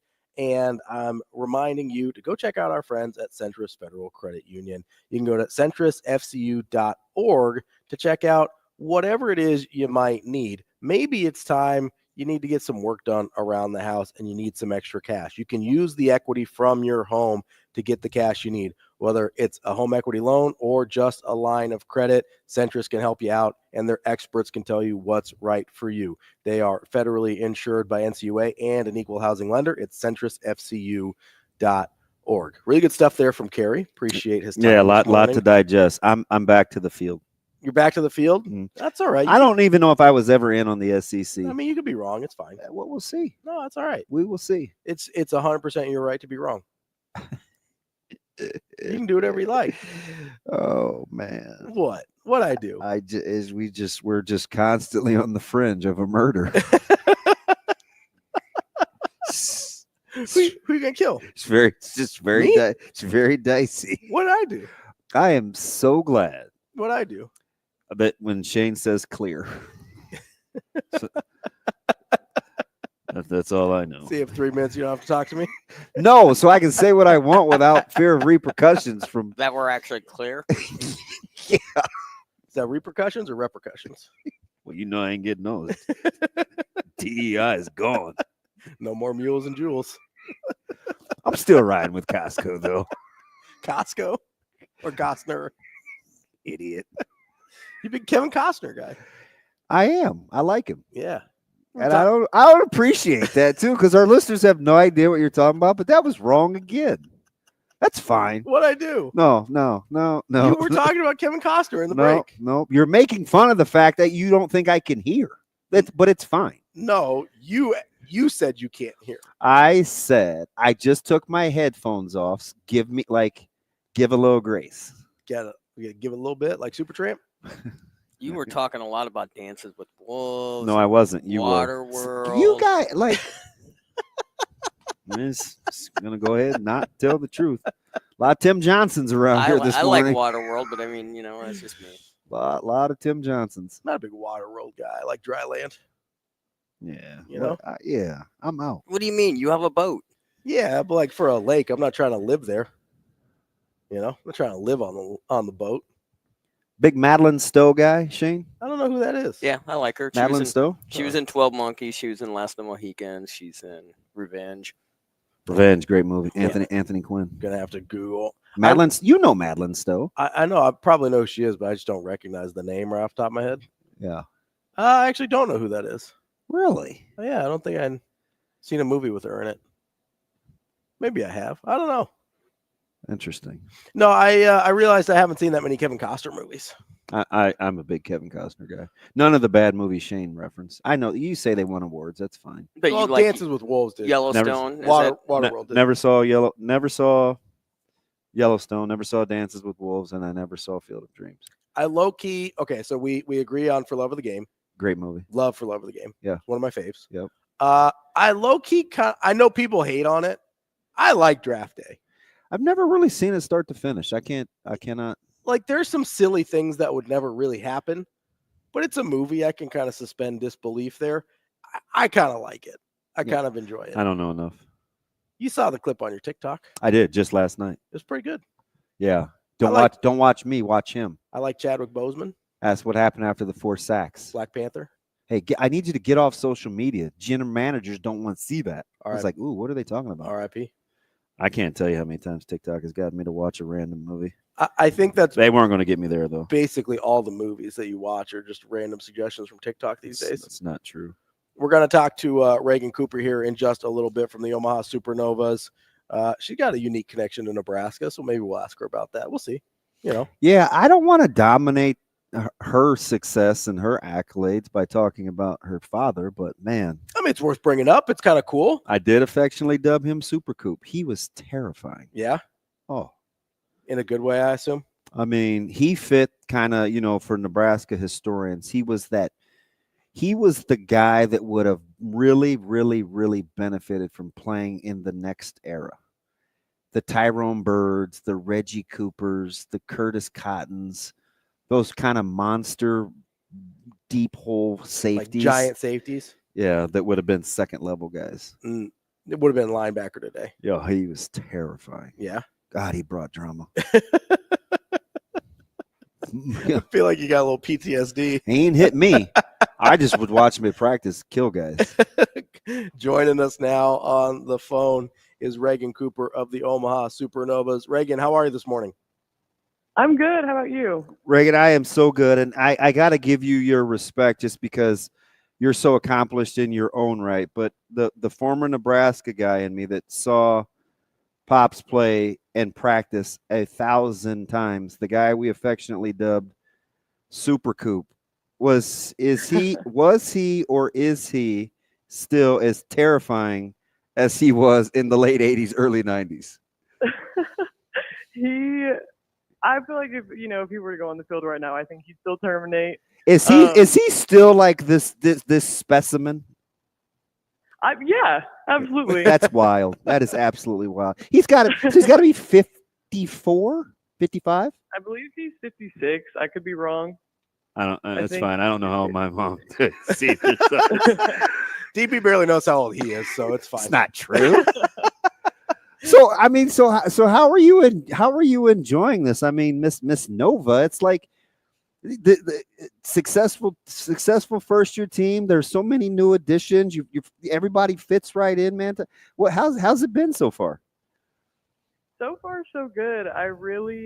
I've meshed with the team really well, and I mean, I've been a part of a lot of teams in my career, so I'm not unfamiliar with coming into like a new environment and having to gel with a bunch of new people. But it's been really easy. I love the team. The coaching staff is amazing, and I like Omaha so far. It's really cold. I'm from Texas, but I like. Oh, geez. I've had a good time here so far. Here I am begging for snow, and you're talking about it, like it just snowed in Dallas, and we can't get a drop. I like the Four Seasons. That used to be what makes us special. But Hey, I mean, you were in Kansas too. Like you it can't be that much colder. It can't be that Kansas. much colder. It just feels colder here. I don't know. Like, I don't know why. Maybe because it's dry, like super dry here. I don't know. It's been tough. I also have a dog that I walk 3 times a day, so I'm forced to go outside.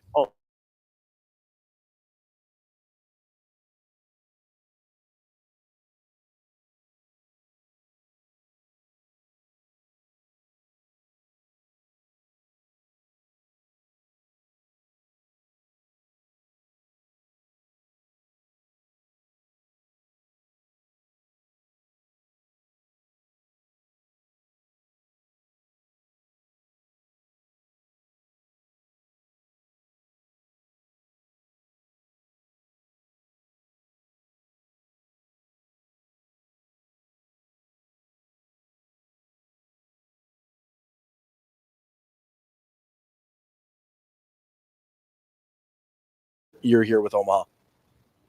I feel like I've developed a lot, specifically with my server seat and my back row defense, because I wasn't playing 6th row throughout my college career. So for about 5 years, I wasn't even serving as well, mostly because of my shoulder. So last year, it was really tough having to just adjust to the 6th row position, but all of the veterans were super helpful. And they're just as helpful here as well. They know my situation, and I feel like I've developed in that aspect of my game a lot. So I'm feeling more confident this season. You got to help me, because there's so many of you ladies. You're accomplished. We just mentioned All-America status in college. An ROY a year ago in Ohio. It's like you have to fit in and know your role, but the rotations and kind of being other-centered with being so star-studded. How much of that is natural? Is it a learning process? Like, getting in where you fit in when you're already accomplished can be tough. Yeah, for sure. And at this level, there's a lot less subs than in college. There's also a smaller roster. Yeah. So it's like if you're on the final 14, if you're put on the court, like, you're expected to perform to the highest level, because there aren't as many subs in college that can come in for you. That's why, right sides play all the way around this level, which is not the case in college. Both outsides play all the way around all 6 rotations this level, which is also not a thing in college. So there's more pressure and there's more expectation. And so you have to lock in every game, because the bench isn't as deep. So it's tough. Reagan, we appreciate you joining us. Say hi to your dad, Super Coop for DB. Say hi to your precious little pit bull for me. And I will. Good luck on Friday. We'll see you out at CHI. All right. Thank y'all so much. That's Reagan Cooper from the Omaha Supernovas. Make sure you get to supernovas.com to get your tickets for this Friday. Supernovas are back at home at CHI Health Center. More Hurrdat Sports Radio coming up next. We will be back.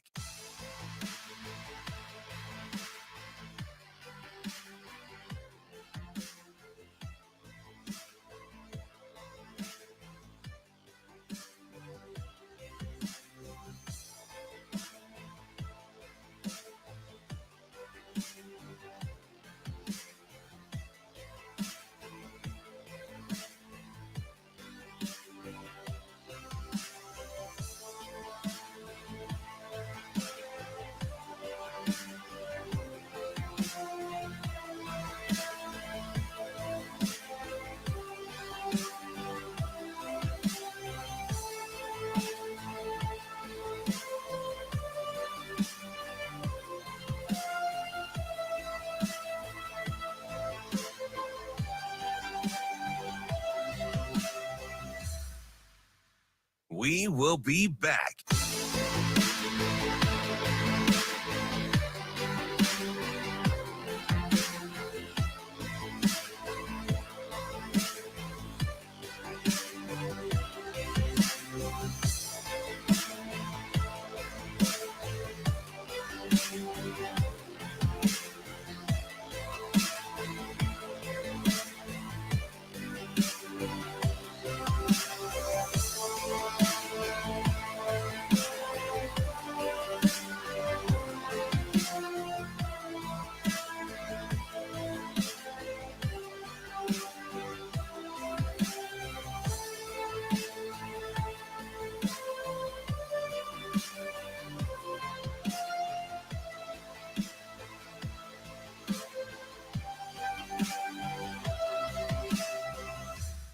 We will be back.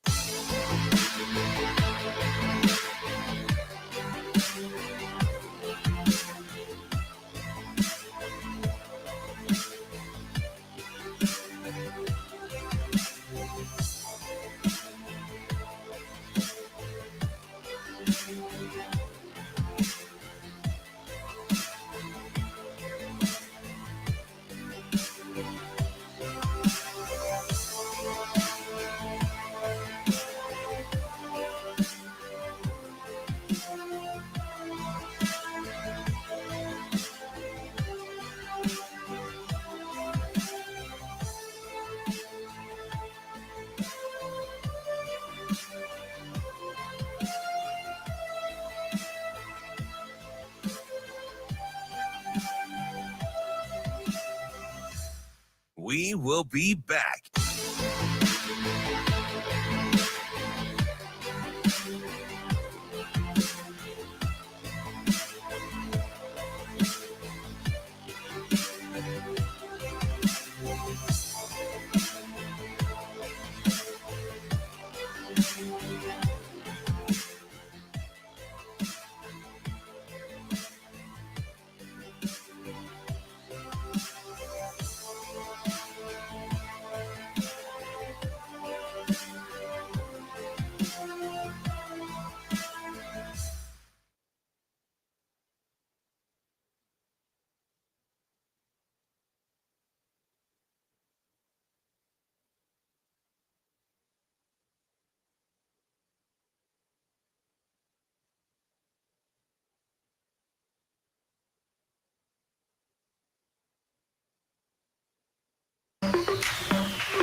And sororities, Husker athletics, arts and culture, pretty much everything you can think around campus, trying to make sure campus feels like home for Husker students.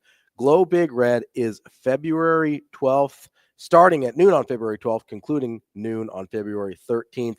The goal for 2025 is 5,500 gifts, and I know that we can get there. There'll be an exclusive giveaway as well. If you give more than $75 during the Glow Big Red, you'll receive a pair of Husker fleece mittens as well.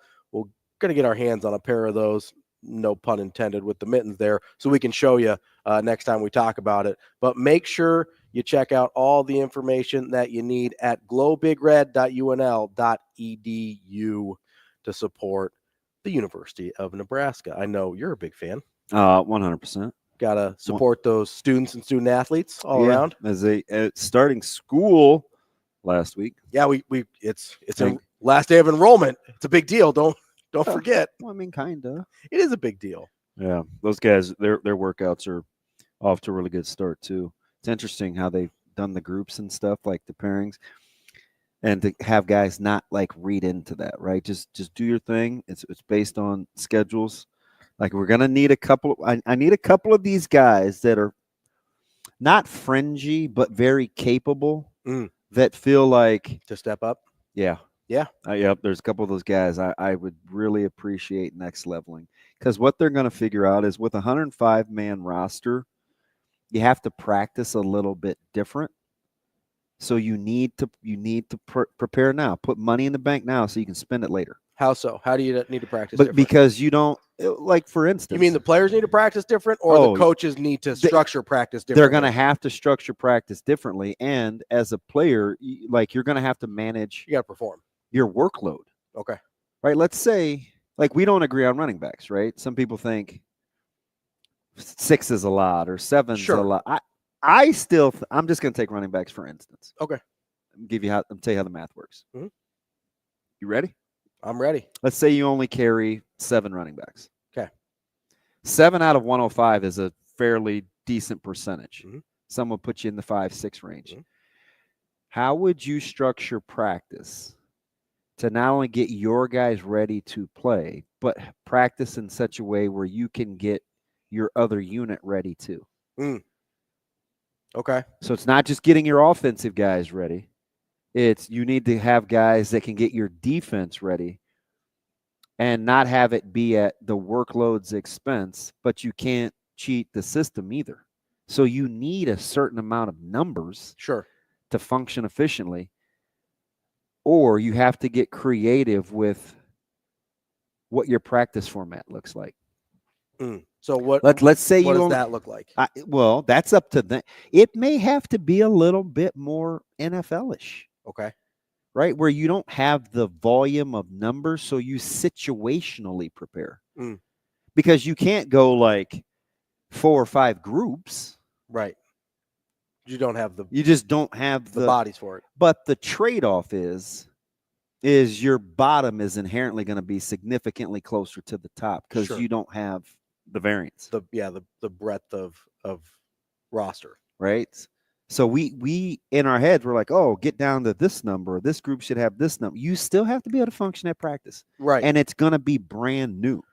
Which that's fair because I think most of the time, at least when you think about it like that? No, so the way I was thinking about it, just full disclosure, was I was thinking about it from games, from a game standpoint, right? Okay, if I need this number of guys in a game and I feel like that number for running backs is probably 3, maybe 4 at the most. And then I've got a couple in terms of leeway in case a guy gets hurt, right? I'm looking at it from a offensive line standpoint, right? We talked a lot about offensive line. I would love it. And you said this was a little pie in the sky, and you might be right. I don't even use that term. It was the sentiment. That sounds like something you would say. It's pie. It's in the sky. By the way. What's up? Never mind. I don't want to get you distracted. I would not use pie.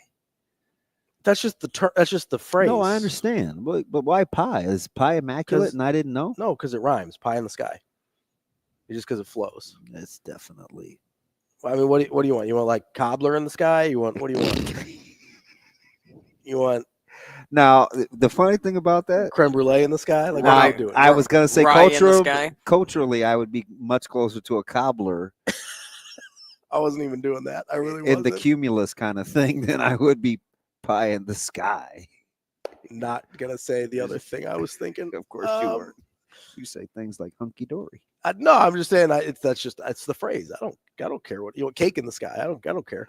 Whatever you want it to be. Now, if you have your ideal situation, I would love it if you could go 2 deep on the offensive line, which you said is probably a little idealistic. That's fine. But I'm not saying it is. It's just harder to do. It's hard. Just ask yourself, when's the last time Nebraska could play 10 offensive linemen and you felt good? Fair. We freaked out over 3 new starters last year and they didn't skip a beat. That's totally fair. But so let's say you've got a 2 deep on offensive line, then you probably would love it if you've got kind of 5 guys that are young and developmental and 5 guys that are about a year away, because it's probably about a 3-year process ideally on offensive line. Yeah. So 2.5 right now, I think we're probably averaging. Yeah. With so Coach Riola. You've got your 10 guys that can play, 5 guys that are a year to a half a year away, and 5 guys that are young. So that's how I was thinking about it, is in the terms of long-term development and in-game. I wasn't thinking about it on day in, day out practice, which is a mistake on my part. Yeah, because you have to think about it like that. Because if you're developing, like, guys have to get better every day. And how are you doing that? Like, it was woefully low. Remember when Coach Frost got here, and there were these stretches where you'd have like 14 or 15 defensive backs, and we thought 12 receivers was low. And how you had to manage the workload for wide receivers getting reps because 12 was tough with the rigor. So can I go back and get the receivers thing for a minute?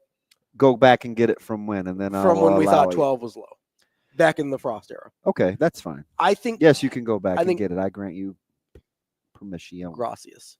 De nada. I think part of that was the construction of the 12, which I think is going to be a key difference with the 105, right? Do tell. So part of the reason we get uncomfortable with the 12, which is still probably low. It's low. But part of the reason we were more uncomfortable with that 12 versus we would be with, say, 14 or 15 now, is because I think we're assuming 1 through 14 or 15 are scholarship guys now.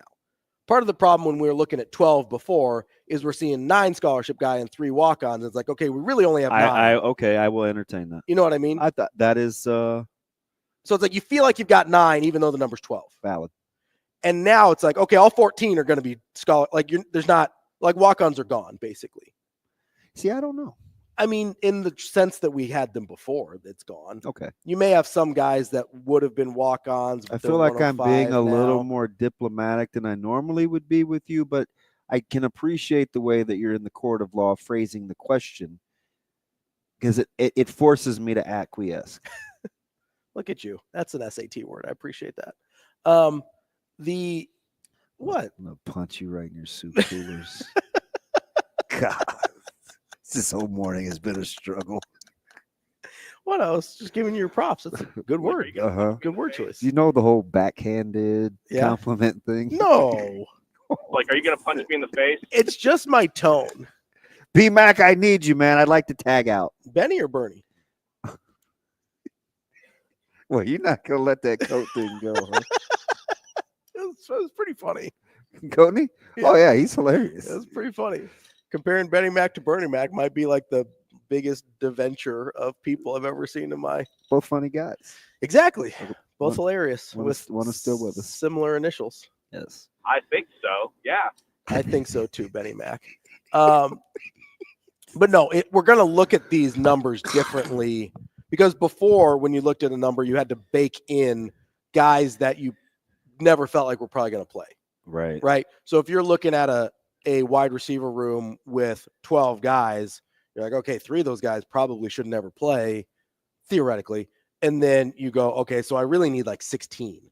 Now you can say I need 15. Yeah, we were hand wringing like what happens when Brody Belt and Tyhan, even though I was a huge Brody Right, Belt but guy. most people were like, I don't want that guy on the field. Right. Most just common fans are like, I'd prefer we had better options, right? And so you're kind of doing some hand wringing. Some people were even like that with Bullock, and it's like, okay, he's been pretty good.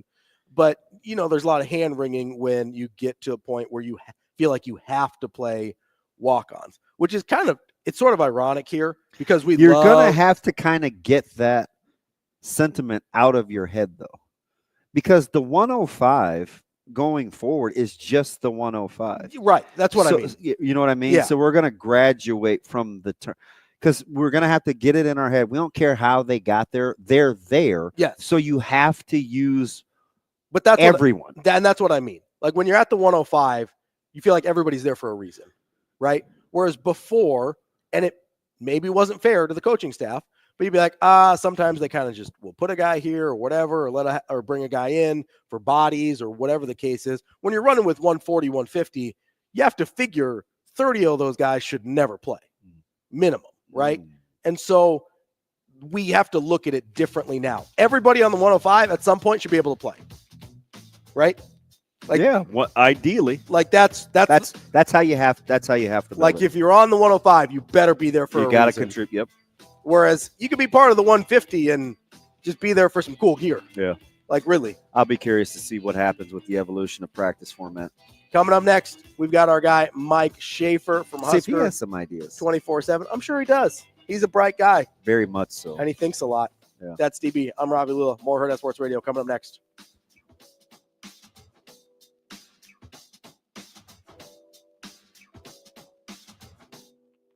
We will be back.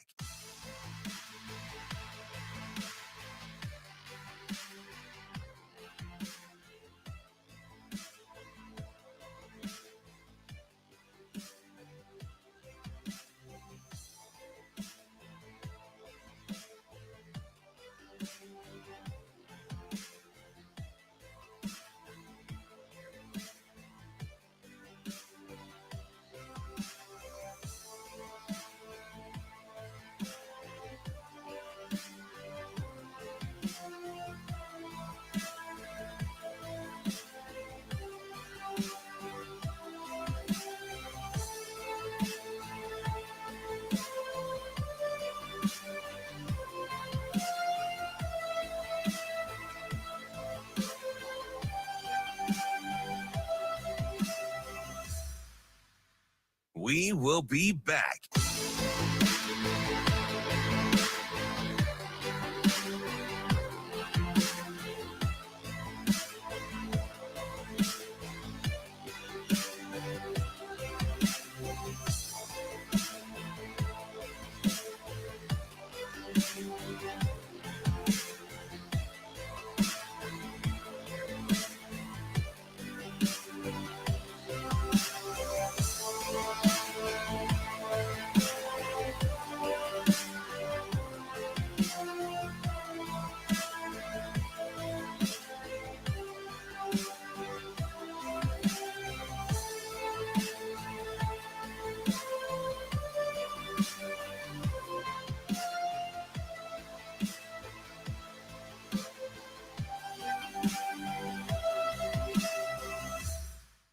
will be back.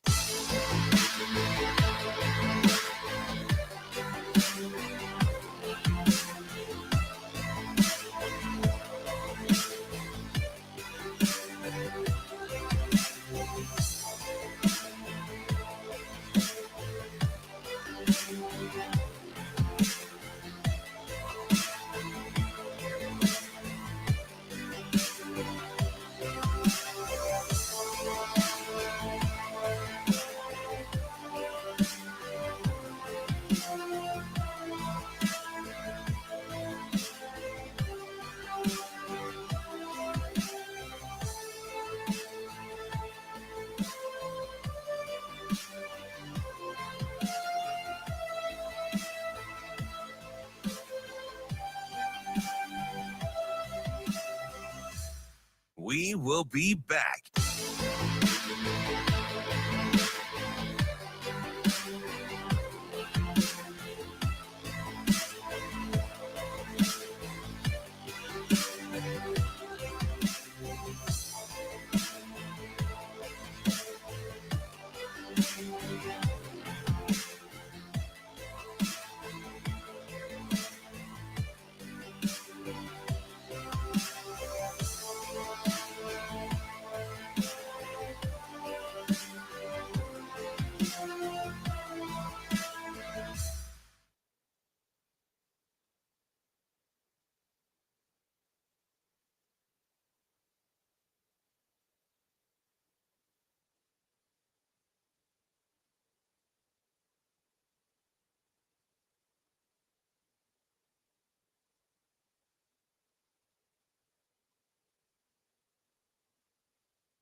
Welcome to Hurrdat Sports Radio.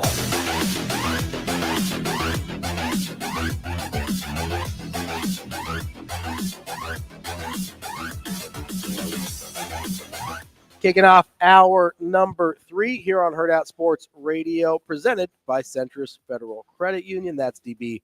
I'm Ravi. Lulla. We'll be joined here by our guy Mike Schaefer in just a minute. We were having, I mean, kind of a dumb conversation. It's not dumb. I mean, it's silly. I'm going to ask Schaefer. We will ask Schaefer. So we were talking about, well, DB was talking about ribs this morning, and then somebody was throwing some gochujang sauce at him on Twitter on what to put on ribs. And so I sat there and I thought, well, and I said, if I can get an Asian hint to something, yes, that's my answer to sauce. And I said, if I had to choose one category of food to eat for the rest of my life, Asian's a strong contender. No, I understand. Then we were debating what counts as, like, what qualifies under the Asian food, because I think you have to separate Indian, because otherwise it's way too easy. Correct. If I get like Indian and pad thai and all that kind of stuff all under Asian food, it's a no-brainer. Mike J. Well, there's two things I want to ask you. One is kind of unrelated. Well, they both are. One's very related to you because I was excited to see how related things could get. No. So this is interesting because you like to cook, and I like the family aspect of you because, like, there's this leftover thing, and you're in the kitchen, and Shelby's got this cool dynamics, right? Huddy's gonna have to learn to eat, and you're gonna be like, you're gonna eat what's on your plate. I want to see if you're that guy. I don't know. You seem kind of soft, but he's like, yeah. I absolutely hate food time. Like, I don't like watching him be messy. I don't this is hilarious. I don't. It bothers me on a lot of levels. Yes. And then, like, he'll push his food off the plate, and I'm just supposed to be like, okay, so who cleans that up? It's me. It's me, right? Like, I'm the one. You're just sitting here in the chair having a good time, but I'm the one cleaning that up. This is how this works. Here's another scoop of mac and cheese. Let's see how far you toss this one across the room. Yesterday, I'm not making her anything different. She better learn to eat this. and then it turns into a knockdown drag out. And then, and then you make her something different. Yeah, she's the only one that had orange chicken. And I convinced myself that, well, since I kind of use Asian sauce on the country ribs, it's in the family. It's not really making her anything different. Except it. He's like, yeah, you got to get ahead of it early, and then proceeds to tell you a story about how it did not matter that he tried to get ahead of it early. Schaefer, it's just easier with boys to be mean. So just keep you stay with it. You keep fighting the good fight so it doesn't get away from you. But I do have to ask you, though, like if you only had to pick one kind of ethnic food group and your rest of the lifing it, like what are you going with? One kind of food group. Oh, I think we lost his volume. We lost his audio. Uh-oh. No, am I not here anymore? I want to hear this. How did we just Where did lose I him go? just then? I have no idea. Shane, can you Where did I call go? him? I'll call him. We're having some troubles with StreamYard this morning. Poop. So here's the other thing I was thinking about with Asian food, though, is you lose breakfast. Yeah. But they eat breakfast. We just would have to. I get that, but when I think of like you lose like bacon, you lose breakfast sausage. Yeah. I mean, they make eggs, clearly. That's true, but I don't really think of Asian food when I think breakfast food, you know? Yeah. Now, if you went Mexican, you could get some good breakfasts in there. I could keep chorizo. Yeah. You get a lot of you get your chorizo, your sausages back in there, which is good. Not a lot of bacon still though. I don't even. Where would you get bacon? Just like an American? I don't know. I kind of like the Asian thing, but I lose cheese unless it's tofu. Tofu's not cheese; it's soy. I could turn it into something. Paneer is cheese. Isn't that? That's not. It's that's different. you. Yeah, that's Indian. Okay, I didn't mean you. I meant. Sorry. Like you people? Like what's going on here? We got him. We got him, Shane. We'll come. Yep, we got it. Mike J, you there? Schaefer, you there? Oh my God, there he is. I can hear him. Mike What's J, up, Schaefer? where do we go? We lost 3 minutes of Mike J time, which is I'm very upset about. But what would you go with? This is a really difficult question because I don't know how stuff gets grouped. But there's a part of me that just wants to. Can I just take like Tex-Mex and then I still get like Americanized breakfast burritos at places like Abelardo's or something? So Yeah, kind of get everything into it. 100%. That's actually creative, and I would like to have all my options open, but I probably still wouldn't pick Tex-Mex. Tex-Mex is on the table, I think. I think I'm going to go Tex-Mex as lame and as whatever as that sounds, but it encompasses a lot of what I want to eat, and I still think you get a good variety in that. Oh. All right. Yeah, I do think getting like versatility is key if you're pigeonholed into one group. All right. Now, last one before we get to like Rocco's and practice schedule and how to maximize 105s, Mike J. Do you have a pain equivalent to passing kidney stones? I have nothing. That was the worst pain and I haven't passed it that I know of. Like that was just a pain that got me into the ER to learn that I had the kidney stone. Ooh. As far as I know, it hasn't passed yet. The pain has been nowhere near what it was Thursday morning at like 3:30 when I'm sitting in ER. But it's, there's still just like a level of uncomfortableness that'll pop up a couple times a day. But it's pretty great when they give you the range of 8 hours to 28 days. That's the range to pass the kidneys. OMG. So what do you do to manage it in the meantime? They give you some medication. I mean, there's definitely, you can take pain relievers or whatever, but if I don't have the pain that I have on Thursday, it's manageable in that regard. I mean, I'm basically just trying to drink a bunch of fluids, stay hydrated, just do what you normally do, and then just hope that eventually it works its way down and passes. I mean, the urologist I saw compared it to Plinko, so I got that going for me. Oh, that was a great game. I don't mean to make light, but that was like one of my favorite games. Plinko was my favorite. Plinko was my favorite. I think it's like, other than the yodeling one, I think it's like everybody's favorite game of Price. Ooh, the yodeler's a good one. Golly, man, we're kind of vibing. All right. Yeah, there's a lot of Prices Right when you were 10 years old in the summer, in 1997. So, Schaefer, let me ask you, how many times do you think guys register at a school knowing that they can always not attend said school if they want to beat registration deadlines? It definitely happens. I mean, we've seen guys appear as students in Nebraska's system just because they've registered at multiple different schools. I mean, the most famous example of that recently, Darnay Holmes registered at Nebraska, Ohio State, UCLA, and I forget who his fourth school was. But he basically had all the paperwork and everything done, and then he was set up with what his classes would be, and then basically made his announcement at the Army All-American game at that time, and it ended up being Ohio State and withdrew from the other places. Or no, it was supposed to be Ohio State. It ends up being UCLA, withdraws from the other places, and then goes to UCLA. And so, in the portal, I could see where a guy would just do all the paperwork or whatever the minimum is, and then you have that sort of done, and then you can drop everything as you need it. I don't know how that exactly works. Obviously, with the guy that's visiting here this week from Notre Dame, he's on a short time crunch to kind of make a decision. That's the difficulty of having that national title game when it is, and then guys wanting to hit the portal to see what their value is, or if they can go be a starter somewhere else, or what have you. And so he's on a time crunch, and I think Michigan's involved, Indiana's involved. There's a few different schools, but Nebraska getting them on campus, I think, is a big step in the right direction. Schaefer, obviously people have made a lot about bringing in another transfer offensive lineman potentially, but where is that on your priority list, especially considering Rocco would be an interior lineman and not a tackle the way I assume wouldn't be moving to tackle here the way most people wanted an additional tackle in addition to Pritchett. Where does that land for you in terms of a priority? From the beginning of the portal, or where Nebraska is at now with everything I know that they've done? Oh, that's a good question. Right now with where their roster is.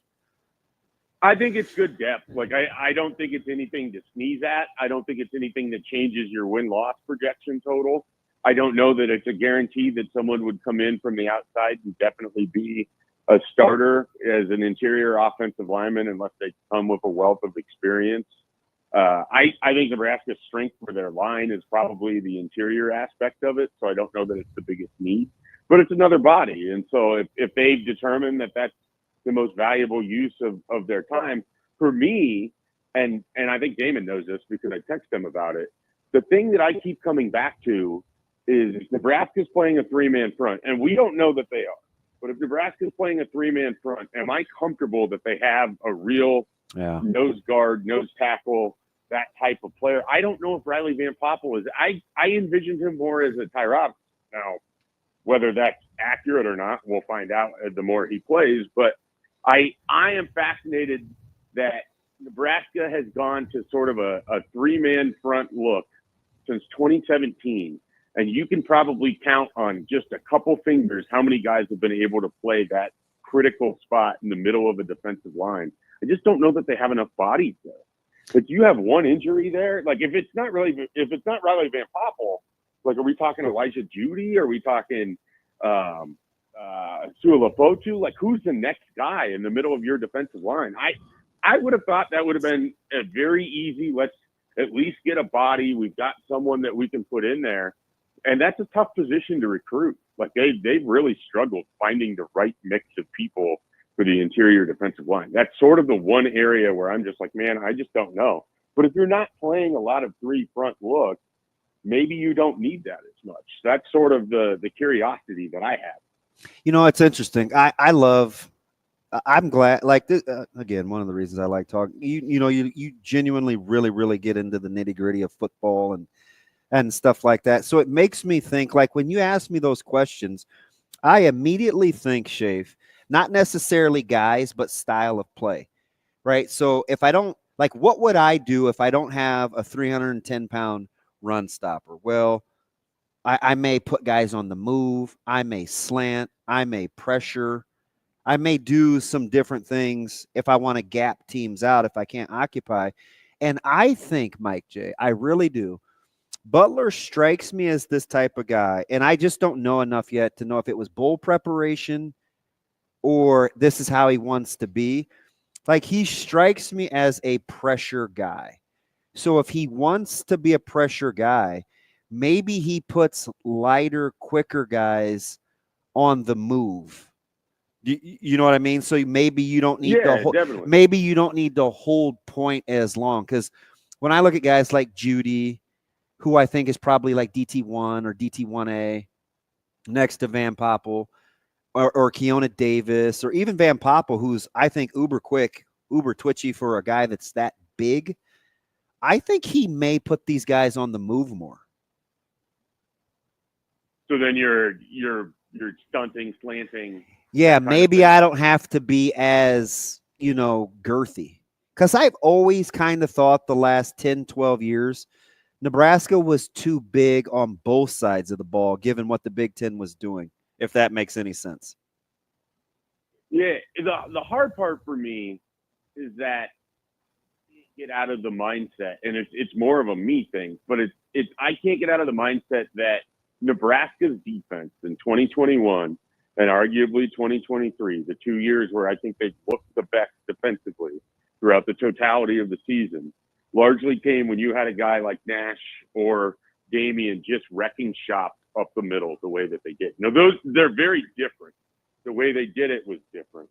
But I just think Nebraska has to find a way, whether it's against the run or in the pass, to have pressure come up the middle. And you have to have a guy who can collapse the interior of someone's offensive line in the Big Ten if you're going to run the style of defense that they do. And I'm a big Riley Van Poppel guy. That was my number one in that class. And I think they would have been better off not redshirting him for all the reasons that I don't think red shirts really are going to provide the value down the line that they used to. I'm just skeptical that he can be that kind of guy for them to have the sort of disruptive defense that those were. I mean, you remember what Damian Daniels did for a JoJo Doman and for Nebraska's second level. Like those guys ran free. And 2023, I felt like Nebraska's linebackers again benefited heavily from. I thought Nash was a lot better in 23 than 24. I think health is a big part of that. But I just think, like, can Riley Van Poppel be that guy? And then the other thing is, do you have enough bodies? But if you have different ways to get there, great. I'm just a little skeptical of it because we've just seen Nebraska throw guys into that spot and struggle with it. Like, that's not an easy position to play. Schaefer, how much of our kind of fixation on interior offense or interior defensive linemen sort of being game wreckers and wrecking shop, I think is how you put it, is a result of the fact that Nebraska hasn't had edge guys on the defensive line that do really much of that at all over the last since 2017. I think that's a big part. I think we've also just seen Nebraska get run on up the middle a fair amount over the last 8 years when they've kind of gone through their struggles, and so that stands out as well. But yeah, they haven't had great edge players. They've had disruptive, high quality defensive line, but they haven't had. You haven't had like the Randy Gregory type, which is rare, but it just doesn't feel like Nebraska has had that coming off the edge. Now, Ty Robinson provided an entirely different experience, and that's more of what Nebraska's defensive line is theoretically going to look like. You know, as Damon was talking about John Butler and what he might be looking for, I just kept thinking about watching, the Buffalo Bills defensive front with Ed Oliver and all of those guys. And another lighter, quicker guy. That's a super unique cat, though. Like, I mean, you remember when he was at Houston and how we wondered if he was going to be the one gap guy or the two gap guy. Right. That's a great pull. And now it's like great pull. You can put Ed Oliver anywhere on a defensive line. He's going to win. He's that good. Yeah, we literally critique that guy coming out of Houston. I'm like, he can't be blocked. What difference does it make? I think he fell to like pick 13 or 14 in a draft where it seemed like he was one of the 5 best players, if you just look at what they were doing in college. But so when you were talking about that kind of made me think about it from a little bit different perspective. You look at the Bills and they had the Iowa kid as well on their edge. Like they've had some unique defensive lines, which is sort of an unsung part of their success defensively, whether it was Leslie Frazier initially or what they have now. And so that does make me wonder if they can get to the same type of thing, just utilizing different body styles and maybe I was anticipating, or the traditional of what you have in the middle. You know what it makes me think of? The whole Gerald McCoy versus Ndamukong Suh thing, where it was kind of the 1 gap, 2 gap thing, and is he a, you know what I mean? Like, so maybe now these D-line can train in such a way where we don't have these kinds of conversations of guys coming out of college. You know what I mean?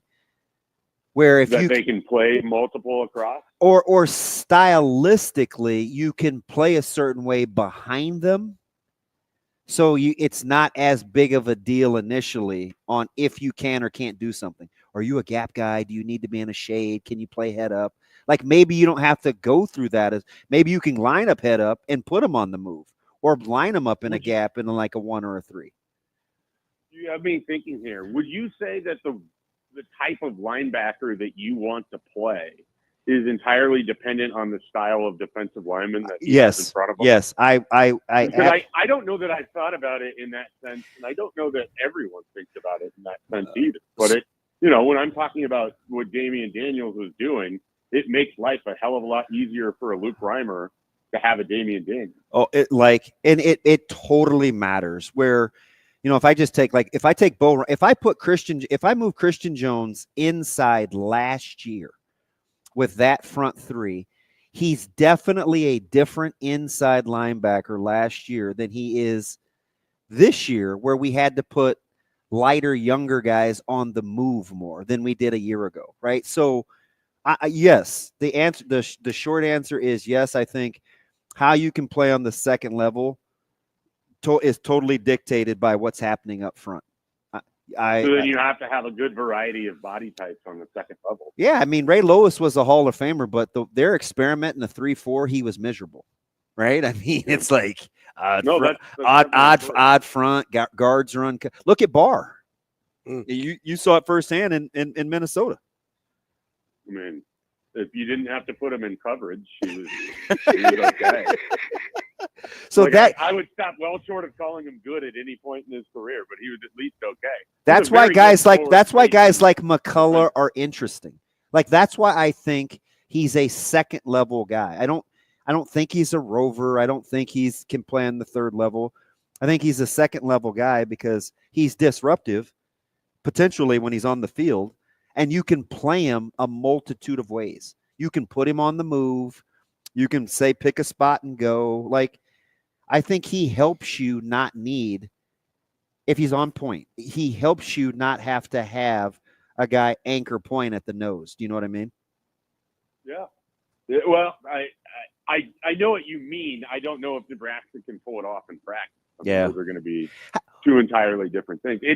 From what we're describing, it sure seems like Nebraska is going to look or more different defensively than maybe what you might have thought, given that they retained a coach from the same defensive staff to be the defensive coordinator. Would you see how many pressures they brought in the bowl game? Like, that's why I'm curious how they're going to practice with the numbers, right? If you only have 7 or 8 backs and people think that's a lot, like you still have to get your guys ready and your defense ready. And then, or you have to cross train both without compromising workload. Like the ability to practice is going to be fascinating.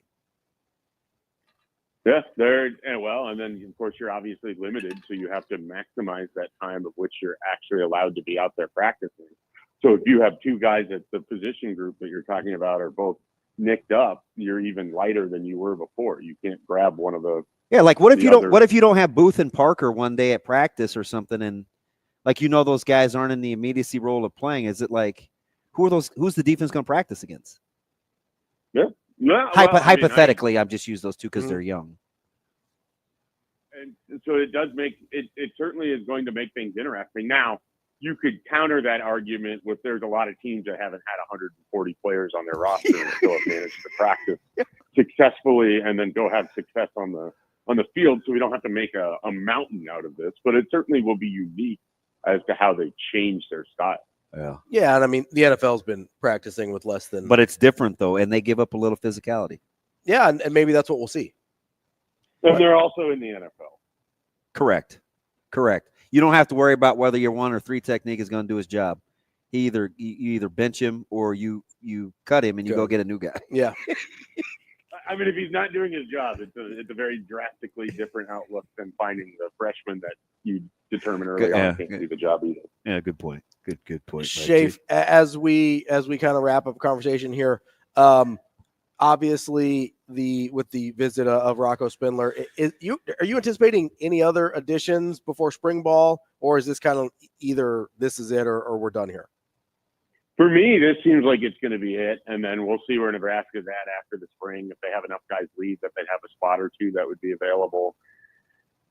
Yeah, it's looking at the roster, like I said, for me, it's interior defensive line, and then it's probably the running back position or the two, where I would be curious about an addition. But I think they, just like last year and really the previous year, I think they like the running back that they have a lot more than the public probably perceives it to be. So I don't know that they're running out to go shopping in a market where the expectation is if you're brought in, you're going to play. So I would look for just the offensive line right now, and we'll see where it goes. That's our guy, Mike Schaefer, Husker 24/7. Great stuff today, Schaefer. We appreciate it as always. Thanks, Schaefer. All right, guys. Have a good one. We will be back. More Hurrdat Sports Radio coming up next.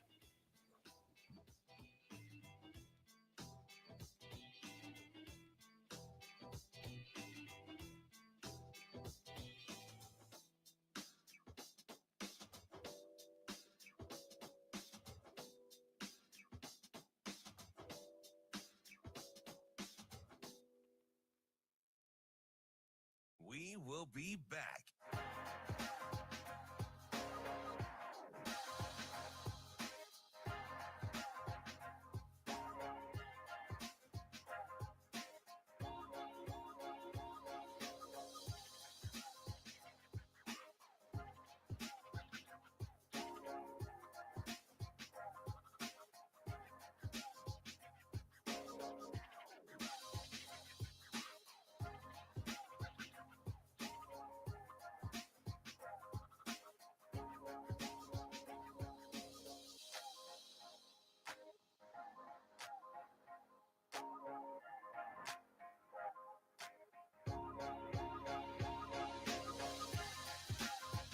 We will be back.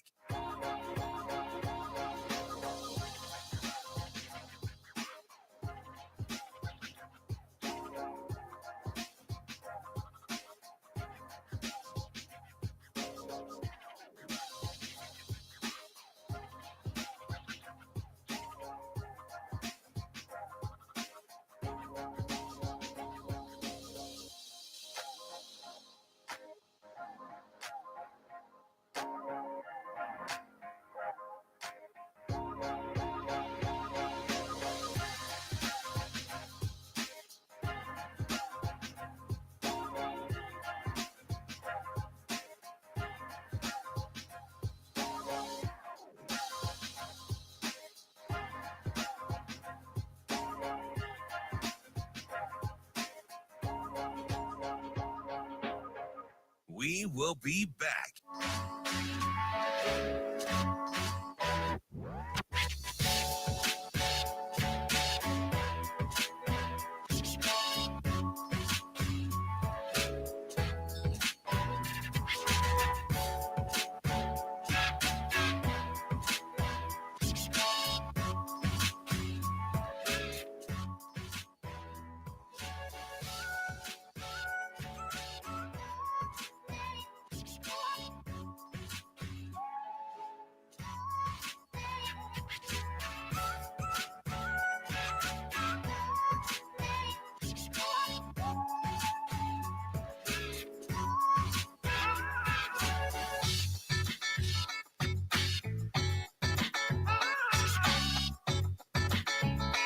We will be back.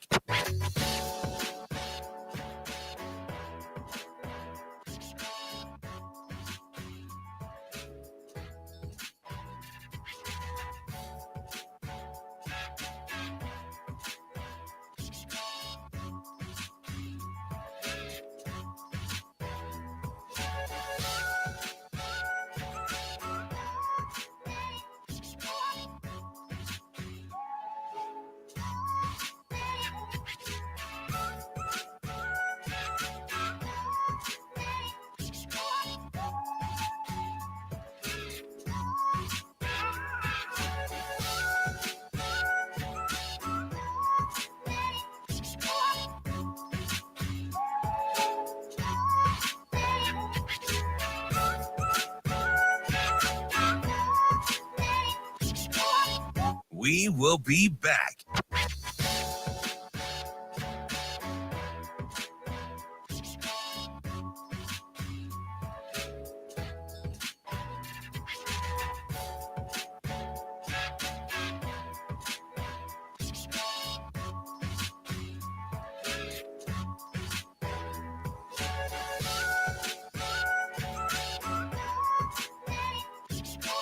We will be back.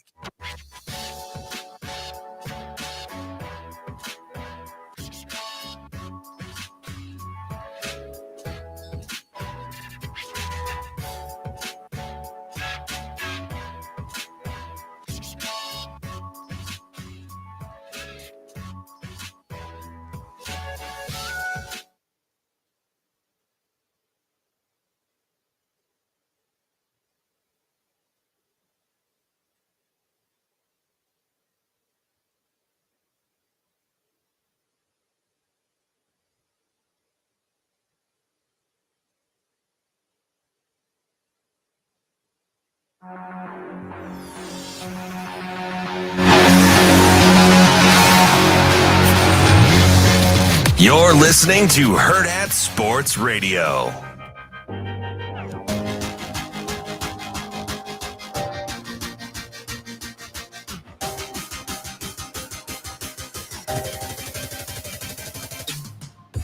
We're back here on Hurrdat Sports Radio, AM 590, ESPN Omaha, ESPN Tri-Cities, KFOR in Lincoln.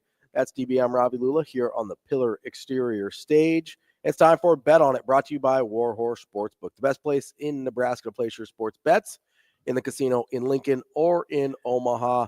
Make sure you go check them out and check out all the rules and promotions at warhorsecasino.com. You would have got 2 out of 3 if you followed DB yesterday. Got that Arizona and winning day. My fighting Mick Cronin's. UCLA back on the winning track.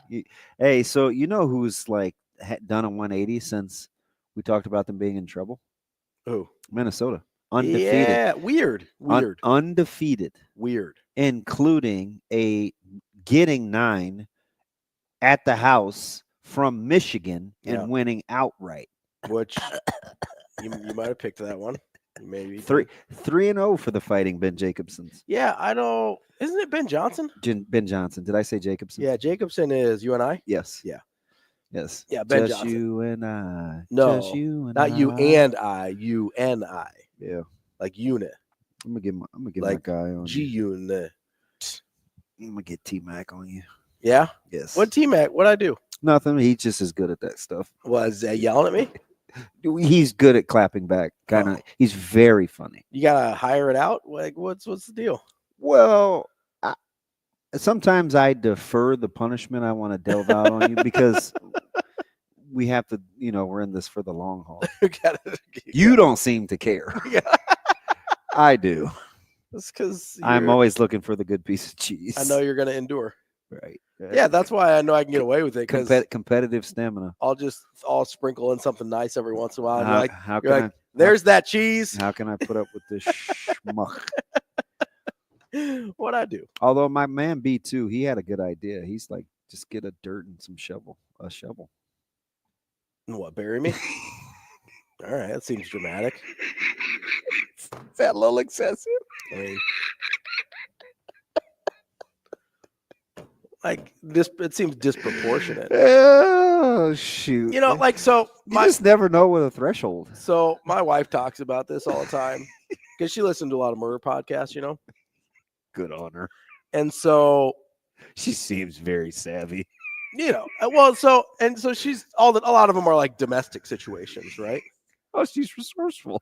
And so she's just like, if you ever want to leave, don't murder me, just leave. I'm just saying, if you're having that conversation, that's pretty funny. It's very, it's a very civil conversation. Like, we're not having problems or anything. It's just, she's like, she'll listen to a podcast. She'll be like, if you ever want to go, you could just go. You don't have to kill me. Yeah. And I feel like that's kind of the conversation we're having right now. Like, if you want to go, you can just go. You don't have to kill me. Oh man. There's no need for a shovel. You can just walk away. I got guys that keep shovels. So I would not dirty my own. You wouldn't do it yourself? I want to see it. make sure I was gone.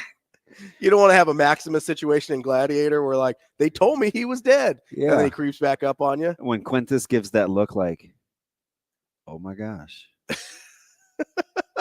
Are you not entertained? There's that guy. So you don't want me to, like, roll it up on you and be like, my name is Maximus Decimus Meridius. Yeah. And I'm like, why? Look what got Aaron Hernandez in trouble. A lot of things got Aaron. Shot a guy in the face and thought it was over. Ended up testifying against him. A lot of things got Aaron Hernandez in trouble. Yeah, that gets stranger by the day. I would argue that the shooting people in general was where he went wrong. It's not a good idea. It's not a good start. No. Not a good start. No, not a big gun guy. No, we want to avoid those. Yeah, not a big not gun trying guy. to not trying to get that. Not trying to get any crazy. Yeah, you got any picks today? So it's funny you say that because we just talked about this team. I'm going to give you a couple teams I want you to take a good look at. Okay. I told you and Matty D that I was premature, a little premature stipulation on the Georgetown Hoyas. Yeah. I'm going to take the Georgetown Hoyas today. 3.5-point dogs. You'll have just finished cleaning up the kitchen. Although you eat a lot of processed food, so you ain't cooking anything. But I'm not cooking anything. Just it's 5:30. You'll be settled. Who eats at 5:30? I'm not 90. Who's done eating at 5:30? We're almost done. We're eating every day before 6. Maybe you want to eat before the 6 o'clock game. Zoe has to be in bed by 8:30. We're not stretching this thing out. All right. Yeah, that's part of it. That's fair. St. John's 3.5-point favorites against Georgetown. Yeah, I like the Hoyas. I like them a lot. Why? The number stinks. Number 1. Okay, should be bigger. Yeah, and it's funny that Kerry James was talking about Mac. Mm-hmm. Mac was all world in the Ivy League. One of the top freshmen in the country every week. Didn't matter who he played against. Mac is really, really capable. A lot of these guys are capable. I like Georgetown getting 3.5 against your Johnnies. They are yours. They are yours. No, I don't. Yeah, you're taking them today. They're yours. I don't like them. No, and I hate doing this because this number makes absolutely no sense. Mm-hmm. And they own Carolina. Okay. You have to take Pittsburgh laying the 4 at home. Capel owns North Carolina. Yeah. Doesn't matter if it's at the house, if it's at the Dean Dome. It should be 7, not 4. Yeah. So that's not telling you anything? I know. Feels gross. But guess what? Yeah. I just watched it. I don't know if you know this because it's not that I put it in text specifically. Mm-hmm. Laying 16.5 against Stanford. I thought it was 19. Stanford. Oh, Stanford. You lose at home. Yeah. Laying 19.5 against Boston College at home. Mm-hmm. You're forced to go to OT when inexplicably with, 14 seconds to go, BC can't get a shot off. They couldn't even inbounds the ball. I mean, Boston College isn't necessarily a culmination of if you're good or not. Now BC isn't. Shoot, remember Creighton couldn't inbounds the ball for like a year. No, but I mean, getting a shot off with 14 seconds is bad. It's bad. It's really bad. And I was like, thank the Lord. Thank you, sweet baby Jesus. How'd that go? What I just sang was an old hymnal. So, is it? No. I think you might have made that up. I did. I think you might have made that up there. I like Pittsburgh. So hold on. What? Thank you, dear so baby generally Jesus. when the number's stinky, you go in favor of. But it's not stinky. It's 2 teams, same record. You said it should be 7 though. That's what I would make it. Right. But the line is right. Okay. The line is right. I'm this right here. I'm playing history. Okay. Pittsburgh owns Carolina for whatever the reason. It's a bad matchup. So you're taking Pitt. Yeah. And it's sandwiched in kind of a home and home. Mm-hmm. Like they play Pitt twice in the next 4. It's a weird schedule. Yeah, weird turnaround there. So I like Pittsburgh, but I would put that 3rd if I'm slotting. Okay, so Georgetown. Yeah, lock it up. Plus 3.5. Yep. What's second? Cincinnati. On the road at Utah. That's Utah for the layman. For the Mormon? For the layman. Oh. You really can't hear, can you? What? Hang on.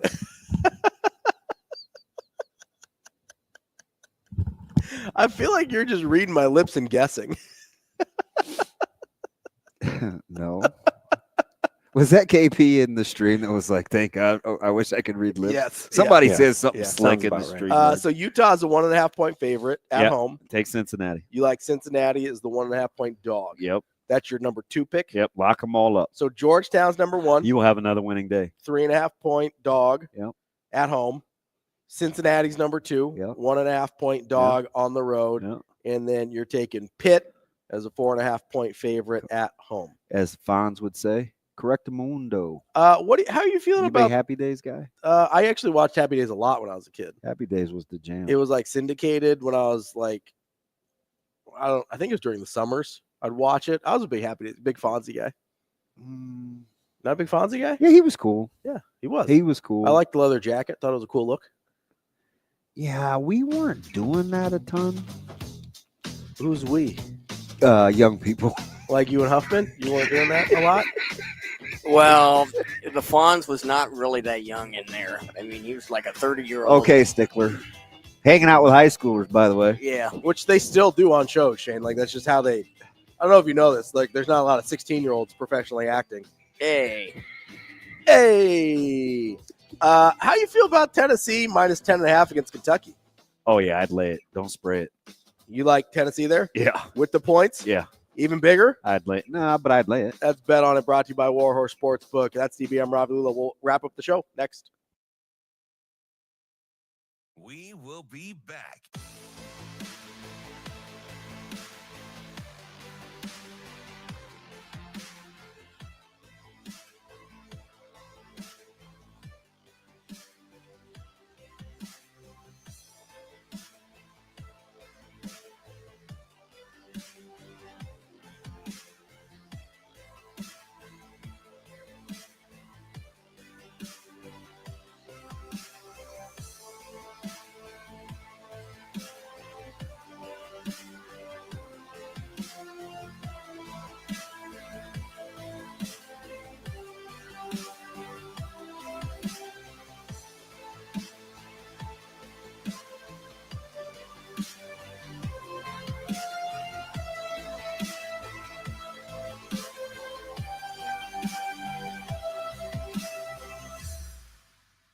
We will be back.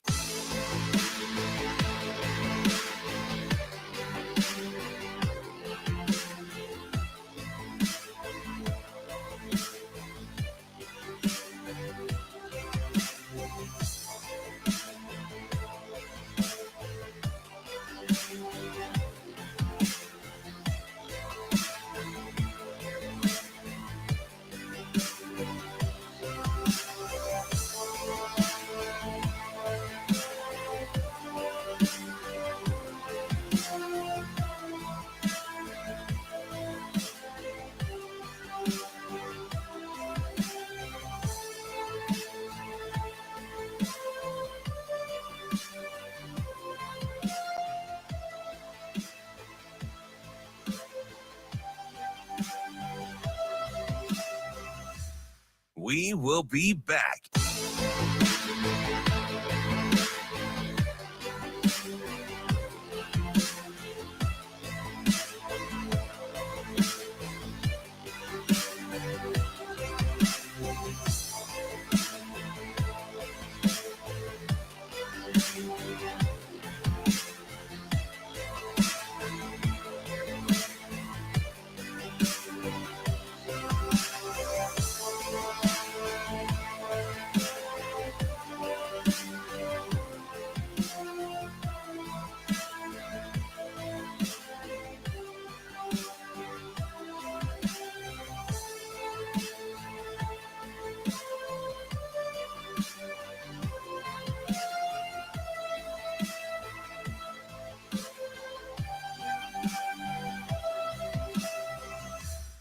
We will be back.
You're listening to Hurrdat Sports Radio. Back here on Hurrdat Sports Radio, AM 590, ESPN Omaha, ESPN Tri-Cities, KFOR, and Lincoln. That's DB. I'm Ravi Lulla here at Hurrdat Sports Bar and Grill, and we're talking a little food, both on and off the show. And, of course, it's our guy, Asian Wyatt, wants to chime in on our conversation. Wyatt, what's going on, bud? Well, yeah, I was going to start out with doing the imitation of the Price is Right yodeler, but that might have been appropriation. I didn't want to risk any of that. So. You got to be careful with those Scandinavians, Wyatt. They get real particular. It's pretty good. That's not bad. Thank you. Hey, so, all right, so what are we talking about here with Asian food? What do you want to know? So, okay, what's like an Asian breakfast? In Korea, it's kind of like breakfast is not like a major meal, but one is it's like a bowl of rice, and you put an egg on top of it, semi-cooked, and you mix it all together, and you can eat it that way. So protein is just out, or what?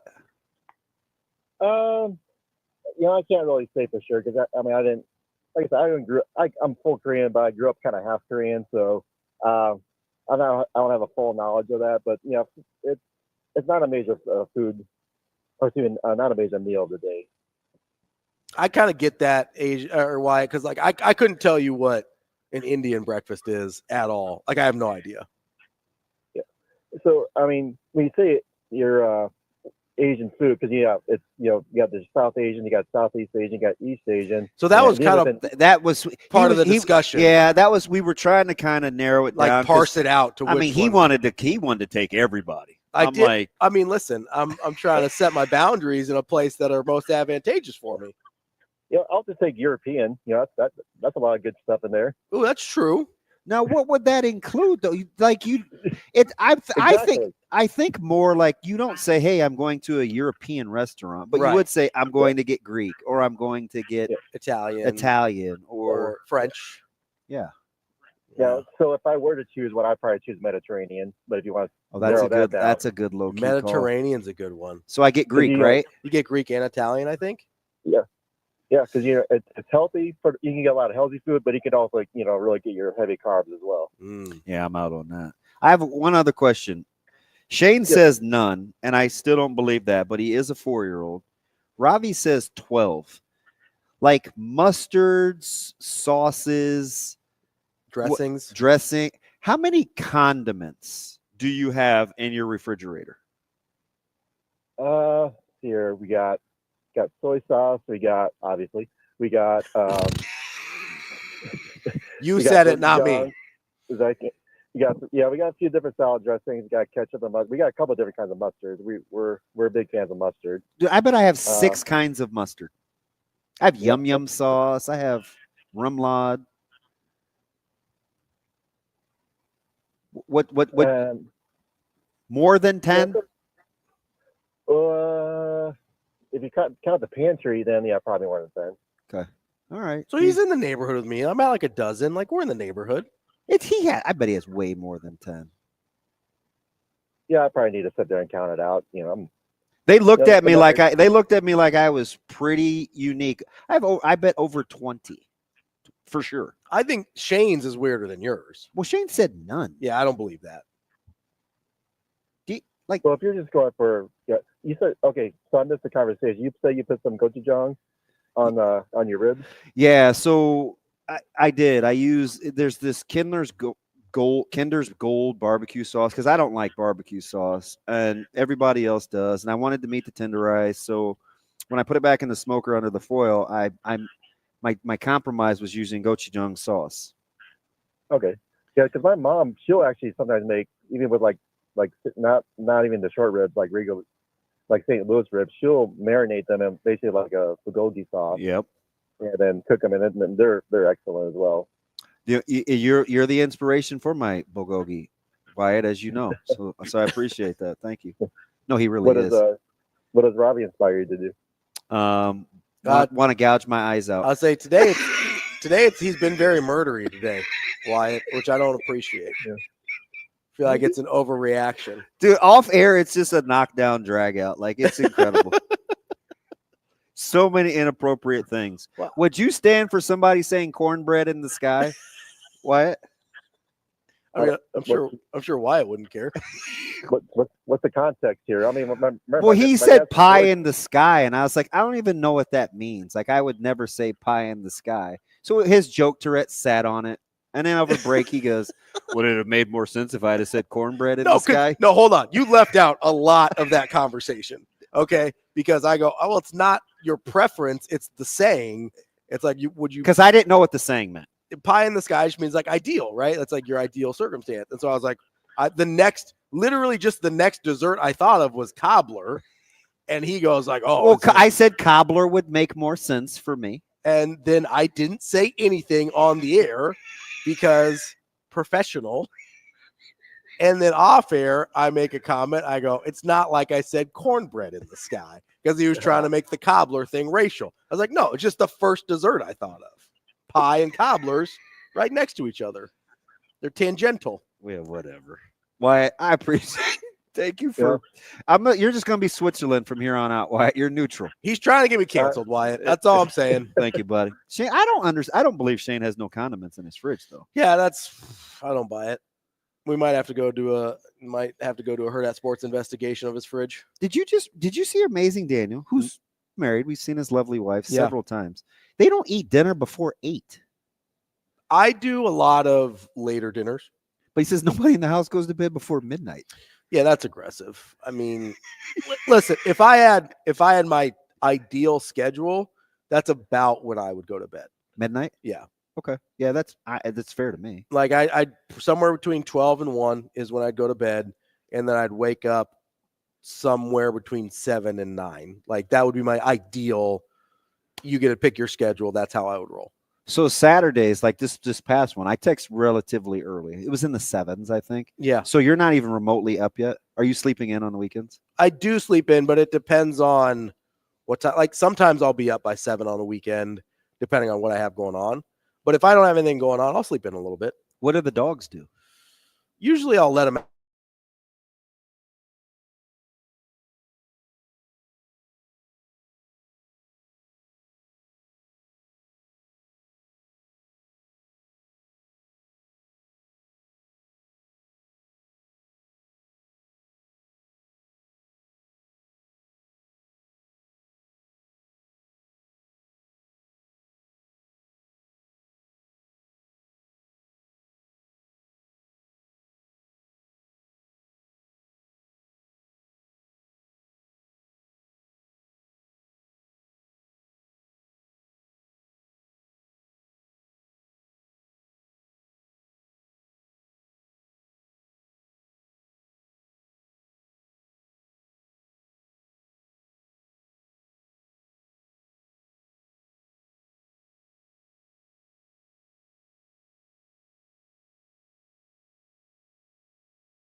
Yeah. There, now it's back.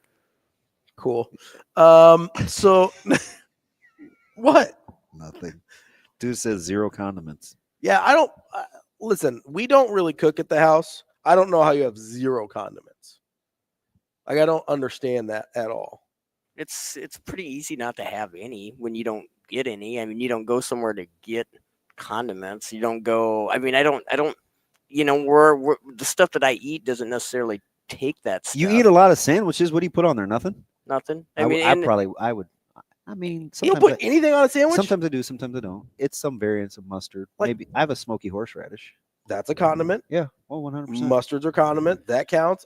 You got to put some sort of, I don't know a better way to say this. Is going to sound weird. You need some sort of like lubricant on a sandwich. No, I don't know. Like I need a sauce or something on a sandwich, or like a condiment, something. I need something that's not bread, meat, cheese on a sandwich. Like I need something to kind of separate it a little bit. Okay, so if I go to McDonald's and I get something with fries and I bring back condiments with the fries, like the ketchup, I probably, whatever I don't use, I just throw away.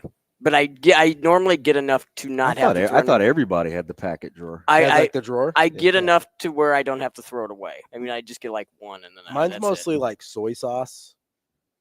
Like I don't have a lot of ketchup packets or anything in there, but you'll have like a soy sauce or I don't know, whatever the other, like I think you get little sweet and sour packets sometimes. Like there's a lot of Asian sauces in there, but I don't, because that's usually, if we'll get something to go, it's usually that. But I don't have a lot of like ketchup and stuff in the drawer. I've got ketchup in my fridge because I'm not a weirdo. Yes, you are.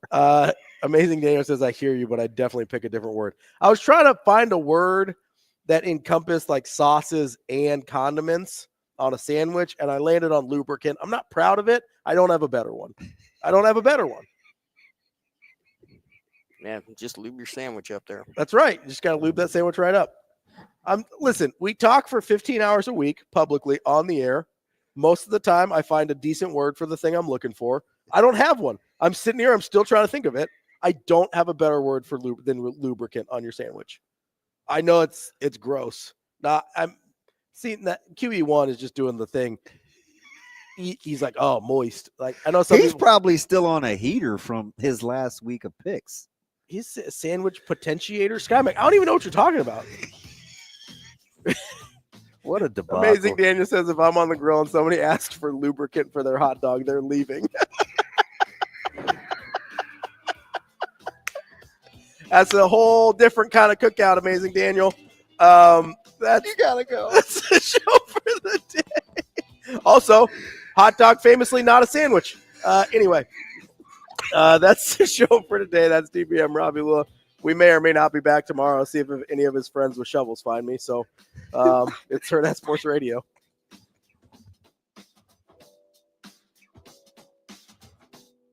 See you. Have a good day. Love you.